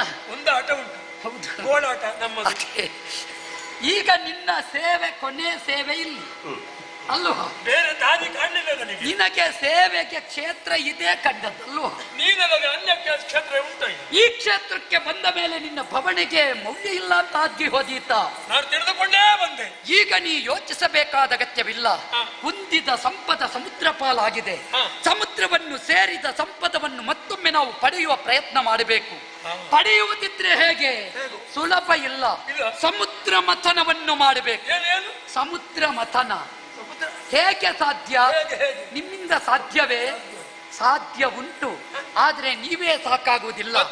ಅದಕ್ಕೆ ಧನುಜರೂ ಬೇಕಾಗುತ್ತದೆ, ರಾಕ್ಷಸರೂ ಬೇಕು. ಅವರು ನೀವು ಒಂದಾಗಬೇಕು. 33 ಕೋಟಿ ದೇವತೆಗಳು, 66 ಕೋಟಿ ದಾನವರು ಒಟ್ಟಾಗಿ ನೀವು ಅದ್ದಿಮತನ ಮಾಡಿದಿರಿ ಅಂತಾದರೆ ಸಮುದ್ರ ಪಾಲಾದ ಸಂಪದವನ್ನು ಮತ್ತೊಮ್ಮೆ ಮೇಲೆತ್ತುವುದಕ್ಕೆ ಸಾಧ್ಯ. ಅದಕ್ಕೆ ಮಾಧ್ಯಮ ಏನು ಬಲ್ಲೆಯ? ಮಂದರ ಗಿರಿಯನ್ನೇ ಕಿತ್ತು ತರಬೇಕು, ವಾಸುಕಿಯನ್ನೇ ನೇಣಾಗಿ ಸುತ್ತಬೇಕು, ಆ ಮುಖಾಂತರ ಸಂಪದವನ್ನು ಪಡೆಯಬೇಕು. ಸಾಧ್ಯ ಉಂಟಾ? ಏನು ಹಿಂದೆ ಮುಂದೆ ನೋಡ್ತಿ? ಅಲ್ಲ, ನೀನು ಹೇಳುವಾಗ ನನಗೆ 33 ಸರಿ ಕೇಳಿದೆ, 66 ಕೇಳಲಿಲ್ಲ. ಯಾಕೆ? ದ್ವೇಷಿಗಳು, ಮತ್ಸರ, ಅಸೂಯೆ ಎಲ್ಲವರಲ್ಲೂ ಯುದ್ಧ ಮಾಡಿದ್ದೇವೆ. ಇವರು ಒಪ್ಪಿಯಾರೇ? ನನ್ನಿಂದ ಸಾಧ್ಯ ಇಲ್ಲ. ಅವರ ಬಳಿಗೆ ಹೋಗಿ ಒದಗಲು ಮೂಷಿಗ ನಳ ವ್ಯಾಳ ಸತ್ಯವಗೈದ ತೆರದಲ್ಲಿ ಹೂಳರಿಂದ ನಡೆಸಿದರ ಯುಗ ಕಾಲ ನಿಮಗೆ. ಯೋಚನೆ ಮಾಡಬೇಡ ದೇವೇಂದ್ರ. ಹಾಗಿದ್ರೆ ಯಾರ ಬಳಿಗೆ ನೆಗೆದು ಹೋಗ್ತೇನೆ, ಅವನ ಬಳಿಗೆ. ಈ ವೇಳೆಯಲ್ಲಿ ಸಾಧ್ಯವೇ? ನೀನು ಇಲ್ಲಿಗೆ ಬಂದದ್ದು ಬರಿದಾಗಿ, ಇಲ್ಲಿ ಸೇವೆ ಮಾಡಿ ಹೋಗುವಾಗ ತುಂಬಿಸಿಕೊಂಡೇ ಹೋಗು. ತುಂಬಿಸುವುದಕ್ಕೆ ನಾ ಇದ್ದೇನಲ್ಲ. ತುಂಬಿ ಕೊಡುವ ಹಕ್ಕಿರುವುದು ಯಾರಿಗೆ? ಮಾಧವನಿಗಲ್ಲದೆ ಅನ್ಯತ್ರರಿಗೆ ಉಂಟೆ. ಆದ್ದರಿಂದ ನಿನ್ನ ಲೆಕ್ಕಾಚಾರ ಎಲ್ಲ ಮಾಧವನ ಕೈಯಲ್ಲಿ ಉಂಟು. ಹಾಗಾದ ಲೆಕ್ಕಾಚಾರದಿಂದಲಿರುವುದು ಹೌದು. ಲೆಕ್ಕಾಚಾರ ಹೇಗೆ ಬೇಕು ಹಾಗೆ ಮಾಡಬೇಡ. ಲೆಕ್ಕದಲ್ಲಿ ಅವರೊತ್ತಿಗೆ ಕೊಂಡು ಹೋಗಬೇಡ. ನಾ ಕೊಡುವಾಗ ಎಲ್ಲವನ್ನು ತುಲನೆ ಮಾಡಿಯೇ ಕೊಡುವುದು. ಆದ್ದರಿಂದ ತಕ್ಕಡಿ ಸರಿ ಇರ್ಲಿ ಅಂತ ಹೊಡಿಸಬೇಡ. ಯಾವತ್ತಿದ್ದರೂ ನೀ ತಕ್ಕಡಿಯೊಳಗೆ ಎಷ್ಟು ಅಂತ ಗೊತ್ತಾಗಬೇಕಲ್ಲ. ಅದಕ್ಕೆ ನಿನಗೊಂದು ವ್ಯವಸ್ಥೆ ಮಾಡುತ್ತೇನೆ. ನೀವು ಹೇಗೆ ಅಸುರರು ಇದಕ್ಕೆ ಒಪ್ಪಿಯಾರೆ? ಸಮುದ್ರ ಮಥನ ಮಾಡಿದ ಕಾಲದಲ್ಲಿ ಸಿಗುವುದು ಕೇವಲ ಮೊದಲು ಕಳಕೊಂಡ ಸಂಪದ ಮಾತ್ರ ಅಲ್ಲ, ಮತ್ತೇನು? ಅಮೃತ ಎನ್ನುವಂತಹ ವಿಶೇಷವಾದ ಪೇಯ ಸಿಗುತ್ತದೆ. ಆ ಅಮೃತವನ್ನು ನೀವು ಪಾನ ಮಾಡಿದಿರಿ ಅಂತಾದರೆ ನಿಜಾರ್ಥದಲ್ಲಿಯೂ ಅಮರರಾಗುತ್ತೀರಿ, ಜರಾಮರಣದಿಂದ ವಂಚಿತರಾಗುತ್ತೀರಿ. ಅದನ್ನು ನಿಮಗೆ ಕೊಡಿಸುವ ಕಜ್ಜ ನನ್ನದ್ದು, ನೀವು ಯೋಚನೆ ಮಾಡಬೇಡಿ. ಆದರೆ ರಾಕ್ಷಸರಲ್ಲಿ ಸ್ನೇಹ ಸಾಧುವೇ? ಇದು ಸಾಫಲ್ಯವೇ? ಸಾಧ್ಯ ಉಂಟು. ಈ ಪ್ರಪಂಚದಲ್ಲಿ ಒಂದಾಗುವುದಕ್ಕೆ ಕಲಿಯಬೇಕು. ಯಾವಾಗ ನಾವು ಒಂದಾಗುವುದಿಲ್ವೋ ಅಲ್ಲಿವರೆಗೆ ಹಿಂದುವೇ ನಾವು. ಅಂದ್ರೆ ನಾವು ಮುಂದೆ ಬರ್ಲಿಕ್ಕಿಲ್ಲ. ಹಿಂದೂ ಯಾವಾಗ ಒಂದಾಗುತ್ತೇವೋ ಆವಾಗ ಪ್ರಪಂಚದಲ್ಲಿ ನಮಗೆ ಯಾರೂ ಎದುರಿಲ್ಲ. ಚಂದಲ್ಲ, ಏನು ಯೋಚಿಸಬೇಡ. ಪೆಟ್ಟು ತಿಂದಷ್ಟು ಮೂರ್ತಿ ಕಲ್ಲು ಮೂರ್ತಿಯಾಗುತ್ತದೆ. ನಾವು ಎಷ್ಟು ಪೆಟ್ಟು ತಿನ್ನುತ್ತೇವೋ ಆವಾಗ ಮೂರ್ತ ಸ್ವರೂಪಕ್ಕೆ ಬರುವುದಕ್ಕೆ ಸಾಧ್ಯವಾಗುತ್ತದೆ.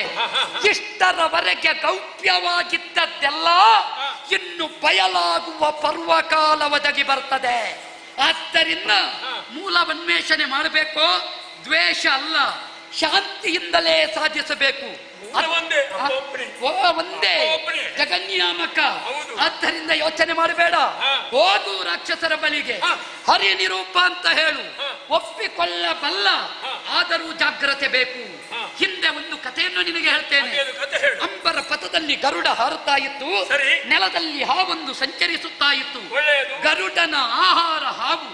ಬದುಕುವುದಕ್ಕೆ ಬೇಕಾಗಿ ಆಶ್ರಯ ಕಂಡುಕೊಂಡದ್ದು ಮೂಷಿಕನ ಬಿಲ. ಆ ಬಿಲವನ್ನು ಸೇರಿತು. ಹಲವು ಮೂಷಿಕಗಳಿದ್ದವು. ಅಲ್ಲಿ ಹೋದ್ರೆ ಬಿಲದಲ್ಲಿ ಮೂಷಿಕಗೆ ಬಲ, ಹೊರಗೆ ಹಾವಿಗೆ ಬಲ. ಆ ವೇಳೆಯಲ್ಲಿ ಆ ಮೂಷಿಕ ಅಂದ್ರೆ ಇಲಿಗಳ ಜೊತೆಯಲ್ಲಿ ಸಖ್ಯವನ್ನು ಮಾಡಿಕೊಂಡಿತು. ನಾಗ ಹೋಗಿ ಅವುಗಳಿಗೆ ನಾಗಪ್ಪಣ್ಣ ಅದು. ಹಾಗೆ ಒಟ್ಟಾಗಿದ್ರು. ಗರುಡ ಹಾವನ್ನು ಹುಡುಕಿತು, ಸಿಗಲಿಲ್ಲ ಅಂತ ಹಾರಿ ಹೋಯಿತು. ಹಾವು ಹೊರಗೆ ಬಂತು. ಒಂದೊಂದೇ ಮೂಷಿಕಗಳು ಹೊರಗೆ ಬಂದಾಗ ಅದನ್ನು ಕುಕ್ಕಿ ಕುಕ್ಕಿ ತಿಂದಿತು. ಇಲ್ಲಿ ಏನು ತಾತ್ಪರ್ಯ? ಅವಕಾಶ ಕೊಟ್ಟವರನ್ನು ಮಡುಹುವುದೇ. ಯಾಕೆ ಮಡುಹಬೇಕು ಬಲ್ಲೆಯ? ಕೆಟ್ಟವರನ್ನು ಜಾಣ್ಮೆಯಿಂದಲೇ ತೆಗೆಯಬೇಕು. ಇಲ್ಲಿ ಯಾವತ್ತೂ ನಮಗೆ ಶತ್ರು. ಆದ್ದರಿಂದ ಇಲ್ಲಿ ಶತ್ರುಷರಾದವರನ್ನು ನಿಗ್ರಹಿಸಿ ನಿಜಾರ್ಥದಲ್ಲಿಯೂ ನಿಮ್ಮನ್ನು ಮತ್ತೊಮ್ಮೆ ಈ ಸುಧರ್ಮ ಸಭೆಯ ಧರ್ಮ ಸಿಂಹಾಸನವನ್ನು ಏರಿಸುವ ಹೊಣೆ ನನ್ನ ಕೈಯಲ್ಲಿ. ಇಷ್ಟೆಲ್ಲ ಹೇಳಿದ್ದು ಯಾರು ಅಂತ ಕೇಳಿದ್ರೆ ನಾರಾಯಣ ನಿರೂಪ. ಆದಿತ್ತಲ್ಲ, ಕಾರ್ಯಜಾಣನಾಗಬೇಕು. ನೀನು ಕಾರ್ಯಜಾಣ, ನಾವೆಲ್ಲರೂ ಕಾರ್ಯಜಾಣರಾಗಬೇಕು. ಎಲ್ಲರೂ ಸಮಯ ಸಾಧಕ ಮೈತ್ರಿ. ಹೌದಲ್ಲ? ನಿಮ್ಮದ್ದು ಎಚ್ಚರಿಕೆಯ ಮೈತ್ರಿ. ಹೋಗಿ ಹೋಗಿ.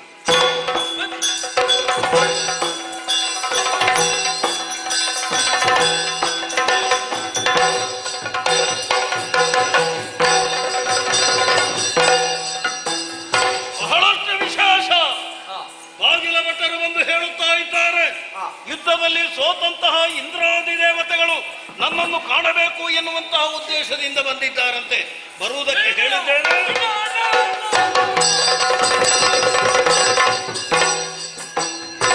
ಅರಿದು ತಕ್ಕುದ ಕಾರ್ಯ ವಿರಚಿಸುವೆಯನು ತಲ್ಲಿ ಕರೆಸಿ ಕೆಳಗವನ ಕುಳ್ಳಿರಿಸುತ್ತ ಇಂತೆಲ್ಲ ಕುಳಿತುಕೊಳ್ಳಬಹುದು. ಯಾವ ದಾಕ್ಷಿಣ್ಯ ಬೇಡ, ಕುಳಿತುಕೊಳ್ಳಿ. ಕುಳಿತುಕೊಳ್ತೇನೆ. ಕುಳಿತುಕೊಳ್ಳುವ ವಿಚಾರ ಹೇಳ.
ಬಾಗಿಲಿಗೆ ಬಂದ ಅಂತಾದ್ರೆ ಯಾವ ಕಾರಣಕ್ಕೂ ಅವನನ್ನು ದೂರ ಇರಿಸಬಾರದು.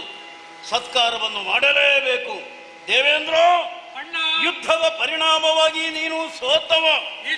ಬೇಸರ ಮಾಡಬೇಡ ಎನ್ನುವ ಹಾಗೆ ಮೊದಲಾಗಿ ನಿನ್ನಲ್ಲಿ ಹೇಳ್ತಾ ಇದ್ದೇನೆ. ಸ್ವಲ್ಪ ಅಹಂಕಾರ ಇತ್ತು ನಿನಗೆ, ಹೆಚ್ಚಾಗಿ ಹೋಗಿತ್ತು. ಆದ ಕಾರಣವೇ ಯುದ್ಧವನ್ನು ಮಾಡಿದೆ, ನಿನ್ನನ್ನು ಸೋಲಿಸಿದೆ. ಕಡಿಮೆ ಮಾತ್ರ ಇಲ್ಲ. ಈಗ ಏನು? ಸ್ವರ್ಗಲೋಕವನ್ನು ಸ್ವಾಧೀನ ಮಾಡಿದೆ. ಆ ವಿಚಾರವನ್ನು ಮರೆತು ಬಿಡು. ದೇವತೆಗಳೊಂದಿಗೆ ಇಲ್ಲಿಗೆ ಬಂದಿದ್ದೀಯಲ್ಲ, ಏನಾಗಬೇಕು ನಿನಗೆ ಹೇಳಿ. ಲಾಲಿಸು ಬಲಿರಾಜ ವಿಶಾಲ ಬಲು ತೇಜ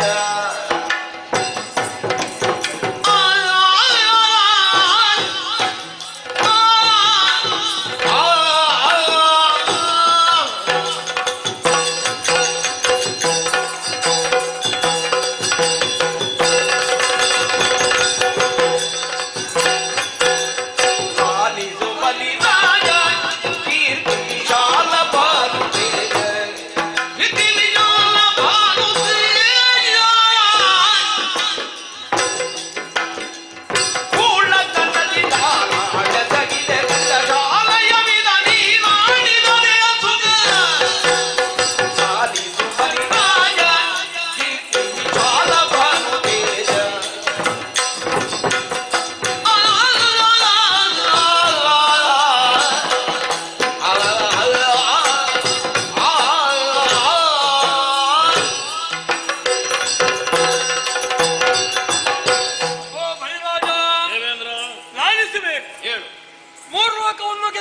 ಪರಾಕ್ರಮಿ ನೀನು.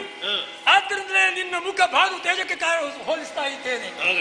ಇಷ್ಟಕ್ಕೆಲ್ಲ ಕಾರಣ ನನ್ನ ದುರ್ಬುದ್ಧಿ, ದುರಹಂಕಾರ. ಒಪ್ಪಿಕೊಂಡೇ ಅಲ್ಲ, ಅರ್ಥ ಆಗುವಾಗ ವಿಳಂಬವಾಗಿ ಹೋಯಿತು. ಕೆಲವು ಅಹಂಕಾರಿಗಳಿದ್ದಾರೆ, ಎಷ್ಟು ಹೇಳಿದ್ರು ಒಪ್ಪಿಕೊಳ್ಳುವುದಿಲ್ಲ. ಆದ್ರೆ ನೀನು ಒಪ್ಪಿಕೊಂಡೇ ಸಮಾಧಾನ. ಈಗ ಅರ್ಥವಾಯಿತು. ಎಲ್ಲ ಅಹಂಕಾರದ ಪರಿಣಾಮವಾಗಿ ಎಲ್ಲವನ್ನೂ ಕಳೆದುಕೊಂಡೆ. ಈಗ ನತಮಸ್ತಕನಾಗಿದ್ದೇನೆ. ಅರ್ಥವಾಯಿತು. ನೀನು ಹಿರಿಯವ, ನಾನು ಕಿರಿಯವ. ಆದರೆ ಏನು ಮಾಡೋಣ? ಕಳ್ಕೊಂಡಿದ್ದೆಲ್ಲ ಹೌದು, ಎಲ್ಲೆಲ್ಲಿಗೆ ಹೋಗಲಿಲ್ಲ. ಸ್ವರ್ಗದಿಂದ ಅಧಿಕಾರ ಅಂತ ಹೇಳಬಹುದು. ಐಶ್ವರ್ಯವೆಲ್ಲವೂ ಕೂಡ ಶರಧಿ ಪಾಲಾಗಿದೆ. ಆದ್ರೆ ಸ್ವರ್ಗ ಇದ್ದರೇನು ಬಿಟ್ಟರೇನು? ಏನು ಇಲ್ಲ, ಅಧಿಕಾರ ಇಲ್ಲ, ಸ್ವರ್ಗದ ಐಶ್ವರ್ಯ ಇಲ್ಲ. ಎಲ್ಲವನ್ನೂ ಕಳೆದುಕೊಂಡ ಮೇಲೆ ಈ ಅಧಿಕಾರದ ಪ್ರಭಾವ ಏನು ಅಂತ ಹೇಳು? ಏನೂ ಇಲ್ಲದಂತಹ ಸ್ವರ್ಗದಲ್ಲಿ ನೀನಿದ್ದೀಯ. ಹಾಗಾಗಬಾರದು ಎನ್ನುವುದಕ್ಕೆ ಬೇಕಾಗಿ ಈ ವಿಚಾರ ಹೋಗಿ ನಾರಾಯಣನಲ್ಲಿ ಹೇಳಿದೆ. ಅವನು ಒಳ್ಳೆ ಉಪಾಯವನ್ನು ಹೇಳಿದ್ದಾನೆ. ನಿನ್ನ ನೇತೃತ್ವದಲ್ಲಿ ಇರುವಂತಹ ಅಸುರ ಸೈನ್ಯ, ನನ್ನ ನೇತೃತ್ವದ ದೇವ ಸೈನ್ಯ ಒಂದಾಗಿ ಶರಧಿಯನ್ನು ಪತನ ಮಾಡುತ್ತೇ ಆದರೆ ಕಳೆದು ಹೋದಂತಹ ಸುವಸ್ತುಗಳನ್ನೆಲ್ಲ ಮರಳಿ ಪಡೆಯಬಹುದು. ನಾರಾಯಣ ದೇವರ ಆದೇಶ. ಹೌದು, ಖಂಡಿತವಾಗಿಯೂ ನಾನು ಒಪ್ಪಿಕೊಳ್ಳುತ್ತೇನೆ. ಆದರೆ ಒಂದು ಎಲ್ಲ ಪಡೆಯುವುದು ಹೌದು, ವಿಶೇಷವಾದಂತಹ ಒಂದು ವಿಚಾರ ಸಿಗ್ತದಂತೆ. ಏನು? ಅಮೃತ ಎನ್ನುವುದು. ಅದನ್ನು ಕುಡಿದವರಿಗೆ ಜರಾಮರಣವಿಲ್ಲ ಎನ್ನುವುದನ್ನು ಶ್ರೀಹರಿ ಹೇಳಿದ್ದಾನೆ. ಯಾರ್ಯಾರಿಗೆ ಹೋಗಬಾರದು, ಎಲ್ಲೆಲ್ಲ ಹೋಗಬಾರದು, ಸ್ವರ್ಗದಲ್ಲಿಯೇ ಇರಬೇಕು, ನಿನ್ನ ವಶ ಇರಬೇಕು ಎನ್ನುವಂತ ವಿಚಾರ. ಆದ್ದರಿಂದ ಪಡೆಯಲು ಅನಿವಾರ್ಯವಾಗಿ ನಿನ್ನ ಅಧಿಕಾರ ಉಳಿಯೋಕೆ ಬೇಕಾಗಿ ಒದಗಿ ಬಂದಿದ್ದೇನೆ. ಇಷ್ಟೆಲ್ಲ ಹೇಳಿದ್ದು ಯಾರು? ನಾರಾಯಣ, ಆರಾಧ್ಯ ಮೂರ್ತಿಯಾಗಿರುವಂತಹ ನಾರಾಯಣ ಸ್ವಾಮಿ. ಹೌದು. ಹಾಗಿದ್ರೆ ನಾನು ಒಪ್ಪಿಕೊಳ್ಳಲೇಬೇಕು. ಆದರೆ ಸಮುದ್ರ ಮಥನವನ್ನು ನಡೆಸಬೇಕು. ನನ್ನ ಸಹಕಾರ ನಿನಗೆ ಬೇಕು. ಹೌದು. ಈ ವಿಚಾರವಾಗಿ ನಾನೊಬ್ಬನೇ ತೀರ್ಮಾನ ಮಾಡುವುದಕ್ಕಾಗುವುದಿಲ್ಲ. ಮಂತ್ರಿಮಂಡಲ ಉಂಟು ನಮ್ಮಲ್ಲಿ. ಆದ ಕಾರಣ ನಮ್ಮವರಲ್ಲಿ ಕೇಳಿ ಅಭಿಪ್ರಾಯ ಮಥಿಸಿ ಆಮೇಲೆ ನಿನ್ನಲ್ಲಿ ಮಾತನಾಡುವುದು. ರಕ್ಕಸವೀರರೇ,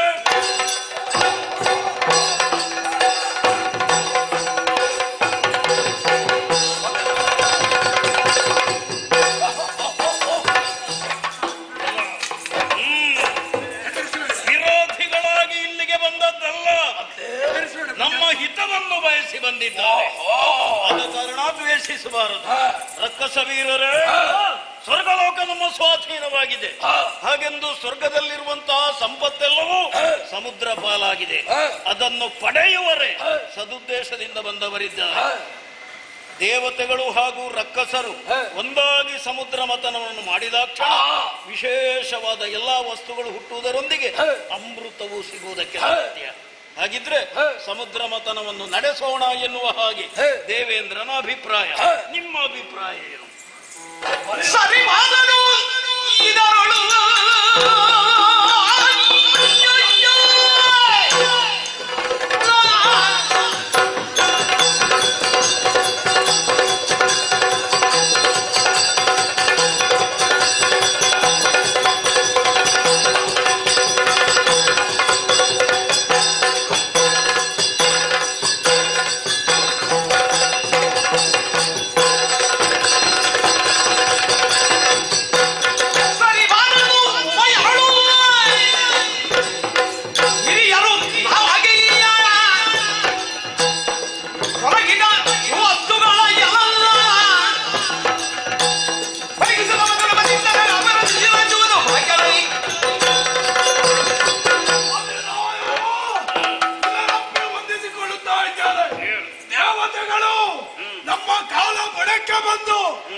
ವಿಧವಾಗಿ ಬೇಡುತ್ತಾ ಇದ್ದಾರೆ. ಈ ಕಾಲಕ್ಕೆ ಸಮುದ್ರ ಮಥನ ಮಾಡಬೇಕೆಂಬುದಾಗಿ ಎಷ್ಟಾದರೂ ಕೂಡ ನಾವು ಹಿರಿಯವರು. ಹಾಗಾಗಿ ಒಂದು ವಿಚಾರ, ಅವರು ಮೋಸದಿಂದ ನಮ್ಮನ್ನು ವಂಚಿಸುವ ಹಾಗಿದೆ. ಸ್ವಲ್ಪ ಆಲೋಚನೆ ಮಾಡಬೇಕು. ನಿನಗೆ ಅವರ ಮೇಲೆ ವಿಶ್ವಾಸ ಹುಟ್ಟುತ್ತಾ ನಿಮ್ಮಗಳ ಅಭಿಪ್ರಾಯ ಏನಾದರೂ ಇದ್ರೆ ಹೇಳಿ. ಇಲ್ಲ, ಸಾಧ್ಯವಿಲ್ಲ, ಸಂಧಾನ ಸಾಧ್ಯ ಇಲ್ಲ. ಆಗಲಿ, ನಿಮ್ಮದಾದಂತಹ ಅಭಿಪ್ರಾಯಗಳನ್ನು ನೀವು ತಿಳಿಸಿದ್ದೀರಲ್ಲ, ಸಂತೋಷ. ಆದ್ರೆ ಇಷ್ಟು ಸಾಕಾಗುವುದಿಲ್ಲ. ಮತ್ತೆ ನಮ್ಮಲ್ಲಿ ಓರ್ವ ಬಹಳ ಬುದ್ಧಿವಂತನಿದ್ದಾನಲ್ಲ, ಚಾಣಾಕ್ಷಮತಿ.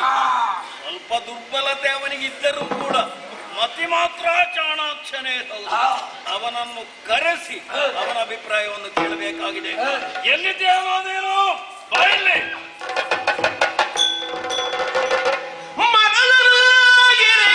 ಬಂದು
ಅಣ್ಣನಿಗೆ ಏನಾದ್ರು ತೊಂದರೆ ಇದೆಯಾ?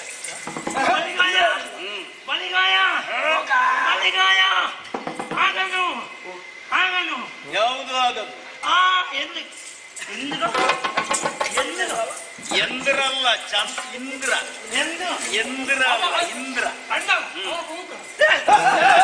ಏನು ನಿನ್ನ ಅಪ್ಪ ನನ್ನನ್ನು ಮುಖ ನನ್ನ ಮಗುಂಟು ಹೇಳಿದ್ದೇವೆ. ನಾವು ಕರೆಯಬಹುದು ಮೂಕ ಎಂಬುದಾಗಿ, ನೀನು ಕರೆಯುವ ಹಾಗಿಲ್ಲ. ಮೂಕ ನೀನು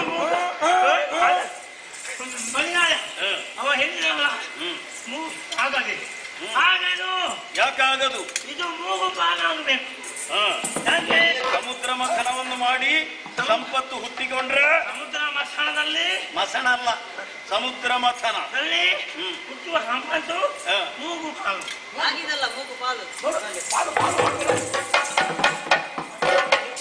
ನಿನ್ನ ಮೂಗು ಎರಡಾದ ಕಾರಣವೇ ನೀನು ಆ ರೀತಿಯಾಗಿ ಮಾತನಾಡುವುದು. ಹಾಗಲ್ಲ, ಮೂಗು ಮೂರು ಪಾಲಾಗಬೇಕು. ಅವನಿಗೆ ಭಾಷೆ ಇಲ್ಲ, ನನ್ನ ಮೂಗಲ್ಲ. ಯಾಕೆ ಮೂರು ಪಾಲು ಯಾಕೆ? ನಮಗೂ ಅವನಿಗೆ ವ್ಯತ್ಯಾಸ. ಏನು ವ್ಯತ್ಯಾಸ? ನಾವು 66 ಕೋಟಿ ಕೋಟಿ ಅಂತ ಹೇಳಿದ್ರೆ ಜಾಗ್ರತೆ. ಏನು ಯಾರ ಕೋಟಿ? ನಾವು 66 ಕೋಟಿ ಕೋಟಿ ಕೋಟಿ ಕೋಟಿ. ಇವನಾದ್ರೂ ಕೋತಿ, ನಾವು ಕೋತಿಯ? ನೀನು ಹೇಳ್ಬೇಕು. ಯಾಕೆ ಅವ ನಮಗೆ ಅವಮಾನ. ಕೋಟಿ ಕೋಟಿ ಕೋಟಿ 66 ಕೋಟಿ ಸಂಖ್ಯೆಯಲ್ಲಿ ನಾವಿದ್ದೇವೆ. ಅವರಲ್ಲ, ನಮ್ಮಷ್ಟಿಲ್ಲ. ಮತ್ತೆ 33 ಕೋಟಿ ಕೋಟಿ. ಅವರನ್ನು ಬೇಕಾದ್ರೆ ನಾವೆಷ್ಟು ಅವರ ಇಮ್ಮಡಿ ನಾವು. ಆದ್ರೆ ನಮಗೆ ಏನು, ಅವನಿಗೆ ಒಂದು ಭಾಗ. ಹಾಗೆ ನಮಗೆ 2, ನಿಮಗೆ 1. ಕೋಟಿ ಕೋಟಿ ಲೆಕ್ಕ ಹಾಕಿದ್ರೆ ಜಗಲ.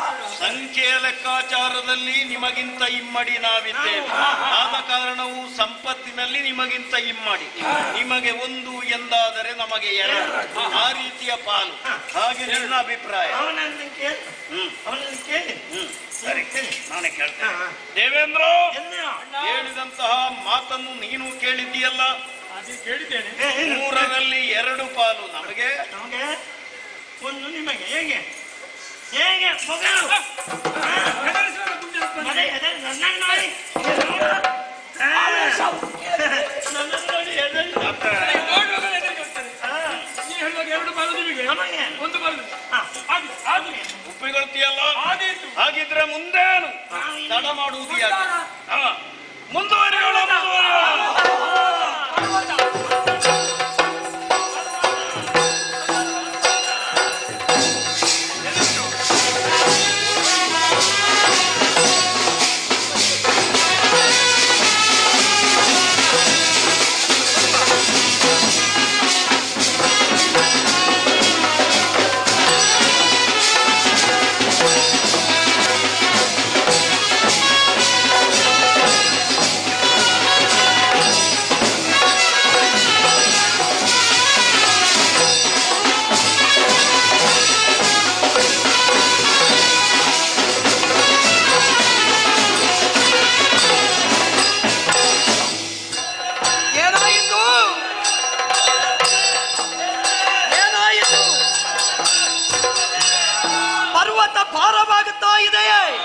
ಅದನ್ನು ಆಧರಿಸುವುದಕ್ಕೆ ಬೇಕಾಗಿ ನನ್ನ ವಾಹನವಾದ ಗರುಡನನ್ನೇ ಕಳುಹಿಸಿದ್ದೇನೆ.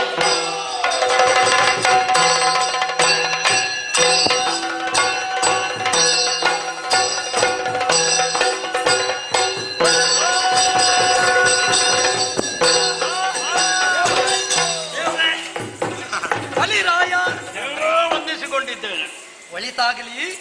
ಅಂತೂ ನೀವೆಲ್ಲ ಒಂದಾಗಿ ಶ್ರೀಮನ್ನಾರಾಯಣ ದೇವರು ನಿಮಗೆ ಅದು ಇಲ್ಲದೆ ಆಗುವುದಿಲ್ವಾ? ಶ್ರೀಮನ್ನಾರಾಯಣ ಶ್ರೀಮನ್ನಾರಾಯಣ ಪರ್ವತವನ್ನು ತಂದಿದ್ದೀರಿ. ಆಗ ಏನು ವ್ಯವಸ್ಥೆ ಮಾಡಿದ್ದೇನೆ. ಯಾರು? ಗರುಡ ಗರುಡ. ಯಾವ ಗರುಡ? ದೇವರ ಗರುಡ. ದೇವೇಗೌಡ ಅಲ್ಲೂ ದೇವರ ಗರುಡ. ಇದಕ್ಕೆ ತಲೆ ನೋಡುವಾಗ ಗೊತ್ತಾಗುದಿಲ್ವಾ ಗರುಡನದ್ದು? ತಂದಿದ್ದೀರಲ್ಲ. ಇನ್ನು ವಾಸುಕಿ ವಾಸುಕಿ ವಾಸುಕಿ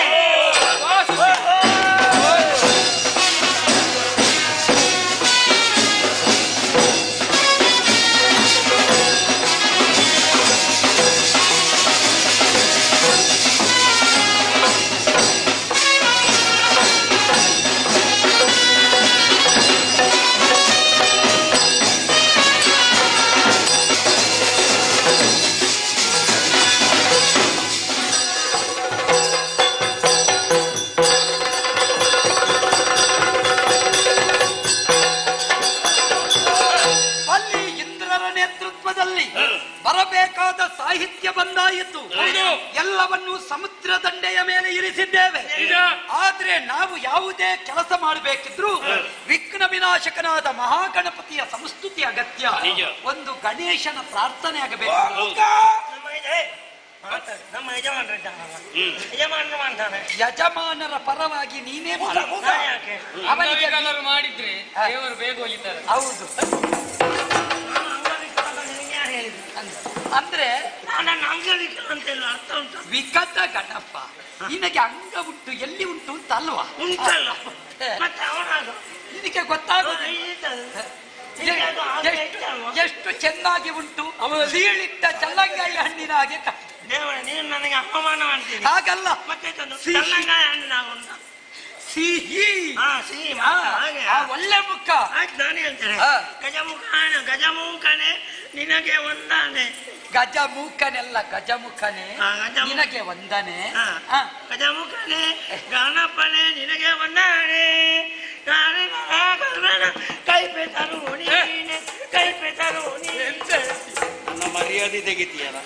ಕೈಪೆತರು ಕಲ್ಪತರು ಕಲ್ಪತರು ನೀನು. ವಕ್ರತುಂಡ ಮಹಾಕಾಯ.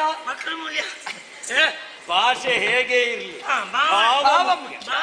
ಅಲ್ವಾ? ಆಯ್ತಲ್ಲ, ಸಾಕಲ್ಲ. ಇನ್ನು ಯೋಚಿಸುವುದಲ್ಲ. ಗಣೇಶನನ್ನು ಸ್ತುತಿಸಿದ್ದೇವೆ. ಇನ್ನು ಈ ಪರ್ವತವನ್ನು ಸಮುದ್ರ ಮಧ್ಯಕ್ಕೆ ಇಳಿಸಿ.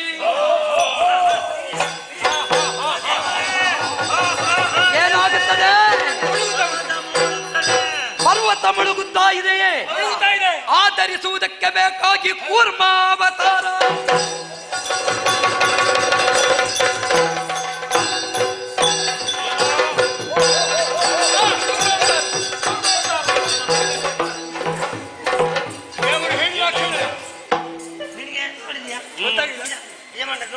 ಇಲ್ಲ ನೋಡಿದ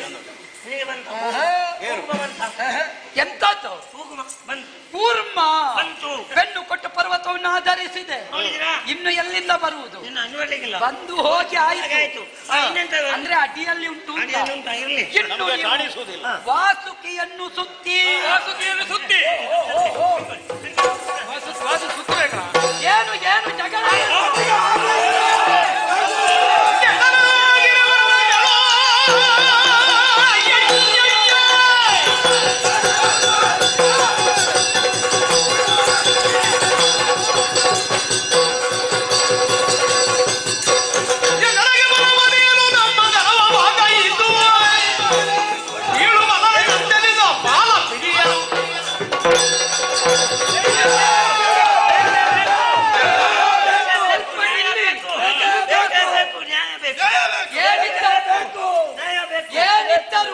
ನಿನ್ನಲ್ಲಿ ಹಿಡ್ಕೊಂಡದ್ದು ಬಾಯಿ ಬಿಡ್ಬೇಕು. ಮತ್ತೆಂತದ್ದು ದರ್ಶನ ಬಂದದ್ದೇ? ಯಾಕೆ ನಾನಿರುವಾಗ ಬಂದಿತ್ತ? ನೀವು ಹೊಡಿತಾನೆ ಈಗ. ಅವ ನೋಡಿದ್ದಾನೆ. ಏನು ಆಲೋಚನೆ ಮಾಡಿ. ನಾವು ಹಿರಿಯ ಬಾಗಿಲು. ಹೌದಾ? ಹಿರಿಯ ಬಾಗಿಲು. ನೀವು ಹೆಬ್ಬಾಗಿಲ ಅಲ್ಲ, ಹಿರಿಯ ಭಾಗಿಗಳು. ಹಿರಿಭಾಗಿಗಳು. ಅವರು ಕಿರಿಯ ಬಾಗಿಲು. ಹಿರಿಭಾಗಿಗಳು. ನಾವು ಬಾಳ ಹಿಡಿಯುವುದ ಇಲ್ಲ ಇಲ್ಲ. ಶರೀರದಲ್ಲಿ ಶ್ರೇಷ್ಠ ಭಾಗ ತಲೆ. ನಾವು ತಲೆ ಹಿಡಿಬೇಕು, ಅದರ ಬದಲು ದೇವತೆಗಳು. ದೇವೇಂದ್ರ ಅವರು ತಲೆ ಹಿಡುಕರು. ತಲೆಯನ್ನು ಹಿಡಿಯಬೇಕಾದವರು. ದೇವ್ರೆ, ಇವ ತಪ್ಪಿದ್ರೆ ಕ್ಷಮೆ ಉಂಟು. ನೀವು ತಪ್ಪು. ನಾವು ತಪ್ಪಬಾರ್ದು ಅಂತ ಹೇಳುವುದದು. ನಾ ತಪ್ಪುವುದಿಲ್ಲ. ಯಾಕೆ ಬಲ್ಲೆಯ? ತಲೆ ಹಿಡಿಯಬೇಕಾದ ಭಾಗ ನಿಮ್ಮ.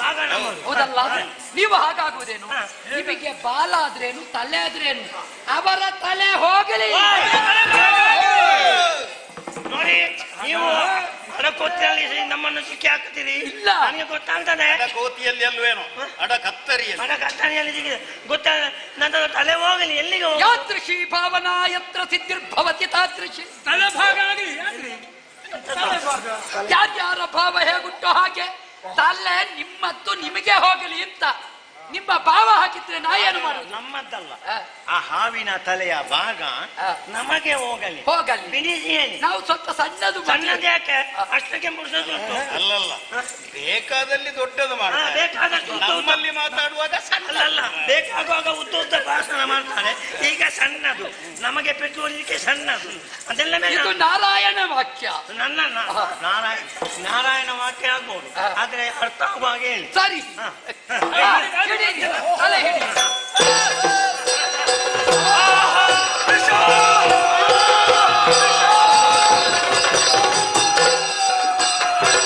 ಶರದಿ ಬರೆದದಿರಲುವ ಜನರೆಯ ಪಡಿಯ ಮರಗಳಿಂದ ಕರಳ ಮರಳುದಾಗ ಜಗವರು ಬರೆದನ್ನರೇ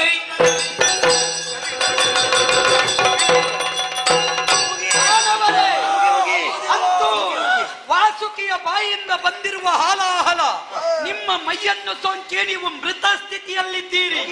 ನಿಮ್ಮನ್ನು ಉಳಿಸಬೇಕಿದ್ರೆ ಮೃತ್ಯುಂಜಯನೇ ಆಗಬೇಕು. ಅವನನ್ನೇ ಸ್ತುತಿಸಿ ಗೋಳಿಡುವುದನ್ನು ಆಲಿಸುವುದೆಂದು ಶಂಕರ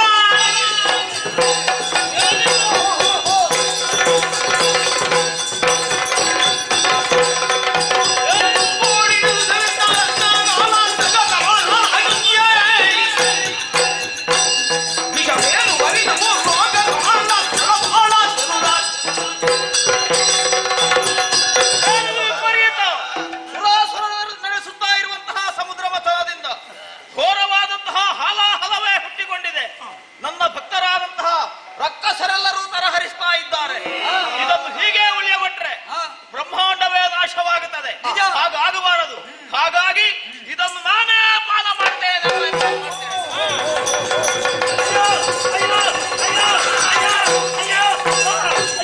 ನೆರಳ ಸಭೆಗೆ ಬೆರಗಾಗಿ ಗಿರಿಗೆಗಳ ಸರಿ ಎಂದದಿ ಕೊರಳ ಬಿಡಿ ಹೊರಬೀಳೆ ಬಗಲವನ್ನಿರುವ ಎಲುದ ಶಿವರ ಬರದಿ ಬಾಯ ಬಂದಿದಲು.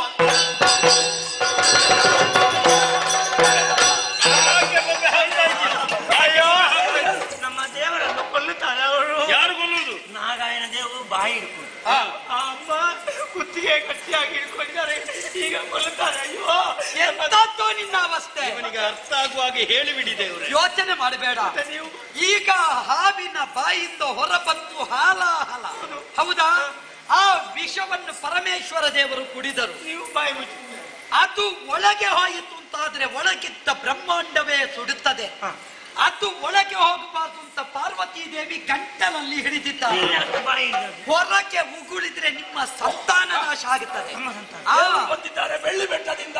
ಆದ್ದರಿಂದ ಬೆಳ್ಳಿ ಬೆಟ್ಟದಿಂದ ಬಂದಂತ ದೇವರನ್ನು ಇದು ಬಾಯಿ ಮುಚ್ಚಿ ಹೊರ ಬಾರದಂತೆ ನಾ ತಡೆದೆ, ಒಳ ಇಳಿಯದಂತೆ ಪಾರ್ವತಿ ತಡೆದಳು. ಗಂಟಲಲ್ಲಿ ವಿಷ ಗಂಟು ಕಟ್ಟಿದೆ. ಇನ್ನು ಮುಂದೆ ನಿಮ್ಮ ದೇವರು ನೀಲಕಂಠ. ದೇವರೇ, ನೀವು ಒಮ್ಮೊಮ್ಮೆ ಮಾತಾಡುವಾಗ ಇನ್ನು ಮುಂದೆ ನೋಡ್ಬೇಕು. ಏನು ಮೊದಲು ಹೇಳಿದ್ರಿ ನೀವು ಆ ನಮ್ಮ ದೇವರು ಪಾರ್ವತಿಗೆ ಗಂಡ ಅಂತ, ಈಗ ಹೇಳ್ತೀರಿ ನೀಲುಗೆ ಗಂಡ ಅಂತ. ಅವ್ರು ಎಷ್ಟು ಮಂದಿಗೆ ಗಂಡ? ನೀಲಕಂಠ, ನೀಲುಗಂಡ ಅಲ್ಲ, ನಂಜುಂಡ. ಯಾರು ದೇವರು? ಗಂಜುಂಡ, ಗಜ್ಜೆ ಅಲ್ವೋ, ನಂಜುಂಡ ಪರಮೇಶ್ವರ ದೇವರು. ಆಯ್ತಲ್ಲ, ಇಲ್ಲಿ ಆಗಲಿಲ್ಲ. ಎಷ್ಟದ್ದು? ನಿಲ್ಲಿ ನಿಲ್ಲಿ, ಎಲ್ಲಿದ್ದೀನಿ ಮಾರಿ?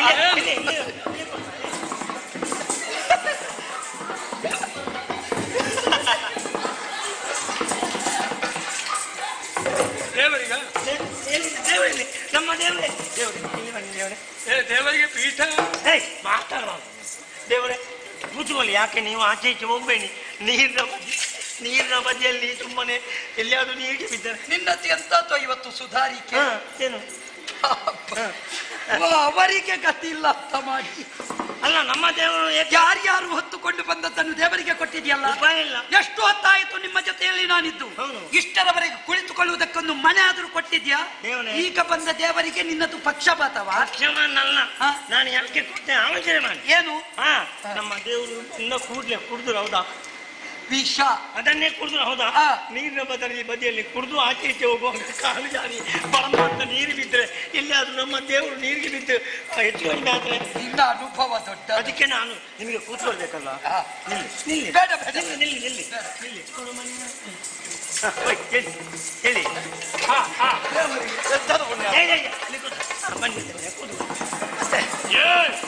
ನಮ್ಮ ಆರಾಧ್ಯ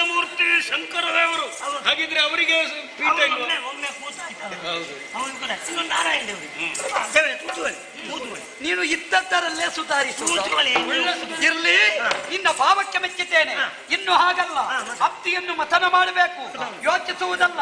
ನೀವು ಸ್ವಲ್ಪ ದಣಿದವರಿದ್ದೀರಿ, ಹೌದಲ್ಲ? ಆದರೂ ತೊಂದರೆ ಇಲ್ಲ, ಒಮ್ಮೆ ಮತಿಸಿ ನೋಡ.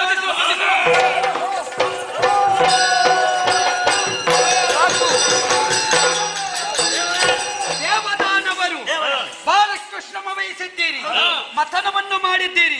ಮಥನದ ಫಲವಾಗಿ ಬೇರೆ ಬೇರೆ ಸತ್ವಸ್ತುಗಳು ಸಂಪನ್ನಗೊಂಡವು.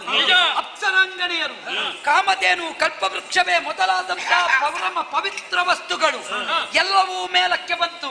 ನಮಗೆ ನಿಮಗೆ ಹೌದು, ಈಗ ಅಧಿಕಾರ ಯಾರಲ್ಲಿ ಉಂಟು?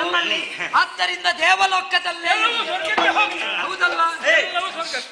ನಮ್ಮ ಯಜಮಾನರಲ್ಲಿಗೆ ಹೋಗ್ತಾರೆ, ಸ್ವರ್ಗಕ್ಕೆ ಹೋಗ್ಲಿ. ಇನ್ನು ನೀವು ಸ್ವಲ್ಪ ವಿಶ್ರಾಂತಿ ಪಡೆದುಕೊಳ್ಳಿ, ನಾನು ಸ್ವಲ್ಪ ಮತನ ಮಾಡ್ತೇನೆ. ಅದಿತ್ತಲ್ಲ? ಸರಿ ಸರಿ.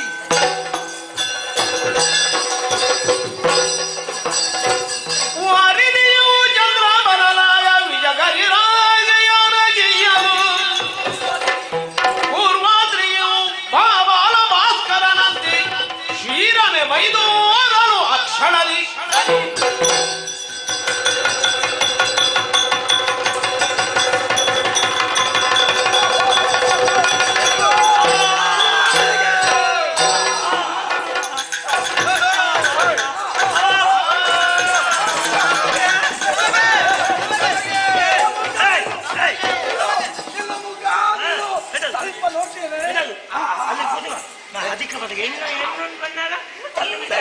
ನನಗೆ ಗೊತ್ತು, ನನಗೆ ಕೂತುವ. ನಿಮಗೆ ಎಂತದ್ದು? ನಿಲ್ಲಿ, ಯಾರು ಅವಸರ ಮಾಡಬೇಡಿ. ನೀವೆಲ್ಲರೂ ನನ್ನ ಭಕ್ತರು.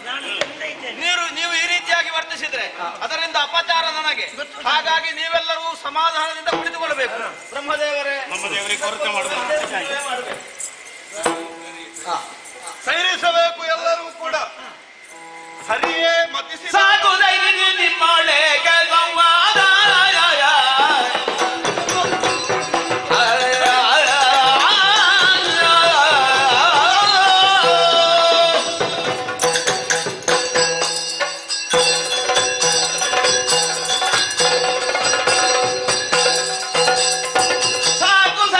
ನಿಮ್ಮೊಳೆಗೆ ಸಂವಾದ ಬಹುದು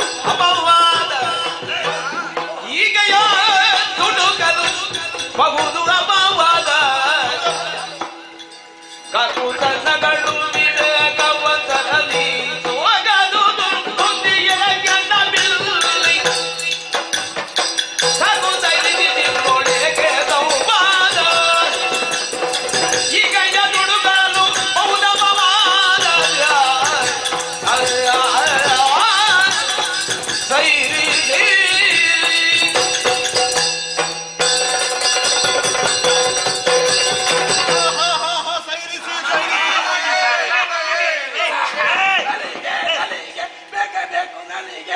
ರೆಗಳಿಗೆ ಸೈರಿಸಬೇಕು ಎಲ್ಲರೂ ಕೂಡ. ನನಗೆ ಮಕ್ಕಳೇ ಮುಗೀತು, ಮತ್ತೆ ಸೈನ್ಯ ನಿಂತು. ಹಾಗಲ್ಲ, ಹರಿಯೇ ಮತಿಸಿದಾಗ ಹುಟ್ಟಿ ಬಂದಂತಹ ಹೆಣ್ಣಿಗಳು ನನಗೆ ಬೇಕು ಎನ್ನುವ ಹಾಗೆ ಎಲ್ಲರೂ ಗುಬ್ಬೆಯನ್ನು ಹಾಕುತ್ತಾ ಇದ್ದೀರಿ. ಹಾಗಂತ ಹುಟ್ಟಿ ಬಂದಂತ ಅವಳನ್ನು ನೋಡಿದ್ರೆ ಸಲಕ್ಷಣೆಯಾಗಿದ್ದಾಳೆ. ಹೆಸರನ್ನು ಬೇಡವೇ? ನನ್ನ ಹಾಗೆ ಚಂದ. ಹೌದಪ್ಪ, ಅದನ್ನು ನೀನು ಹೇಳಬೇಕಂತ ಕೂಡ ಇಲ್ಲ. ಹಾಗಾಗಿ ಇವಳಿಗೆ ಲಕ್ಷಣಯುತವಾದಂತಹ ಇವಳಿಗೆ ಲಕ್ಷ್ಮಿ ಎನ್ನುವ ಹಾಗೆ ಹೆಸರನ್ನಿರಿಸಿದ. ಲಕ್ಷ್ಮಿ ಹಾಗಂತ ಮದುವೆ ಆಗುವುದಕ್ಕೆ ನಿಮಗೇನು ಮನಸ್ಸುಂಟು? ಹೆಣ್ಣಾದವಳಿಗೆ ಅವಳಿಗೂ ಕೂಡ ಒಂದು ದಾರಿ ಬಿಟ್ಟು ತುಸು ದೂರಗೊಳ್ಳಿರಿ, ನೀವೆಲ್ಲ ದಾರಿ ಬಿಟ್ಟು ತುಸು ದೂರಗೊಳ್ಳಿರಿ.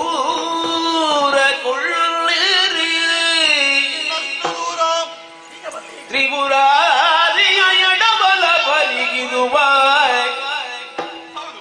ನಾರಿ ಇಕ್ಕಲಿ ಸುಮಹಾರವ, ಈ ವಿಶೇಷವಾದಂತಹ ಆಹಾರವನ್ನು ನಾರಿ ಇಕ್ಕಲಿ ಸುಮಹಾರವ ಅದೃಷ್ಟವಂತರಿ ಬಾಯಾರಿಗಳಿಗೆ ಹೊತ್ತರು ಮತ ದಾರಿ ಬಿಟ್ಟು ದೂರಗೊಳ್ಳ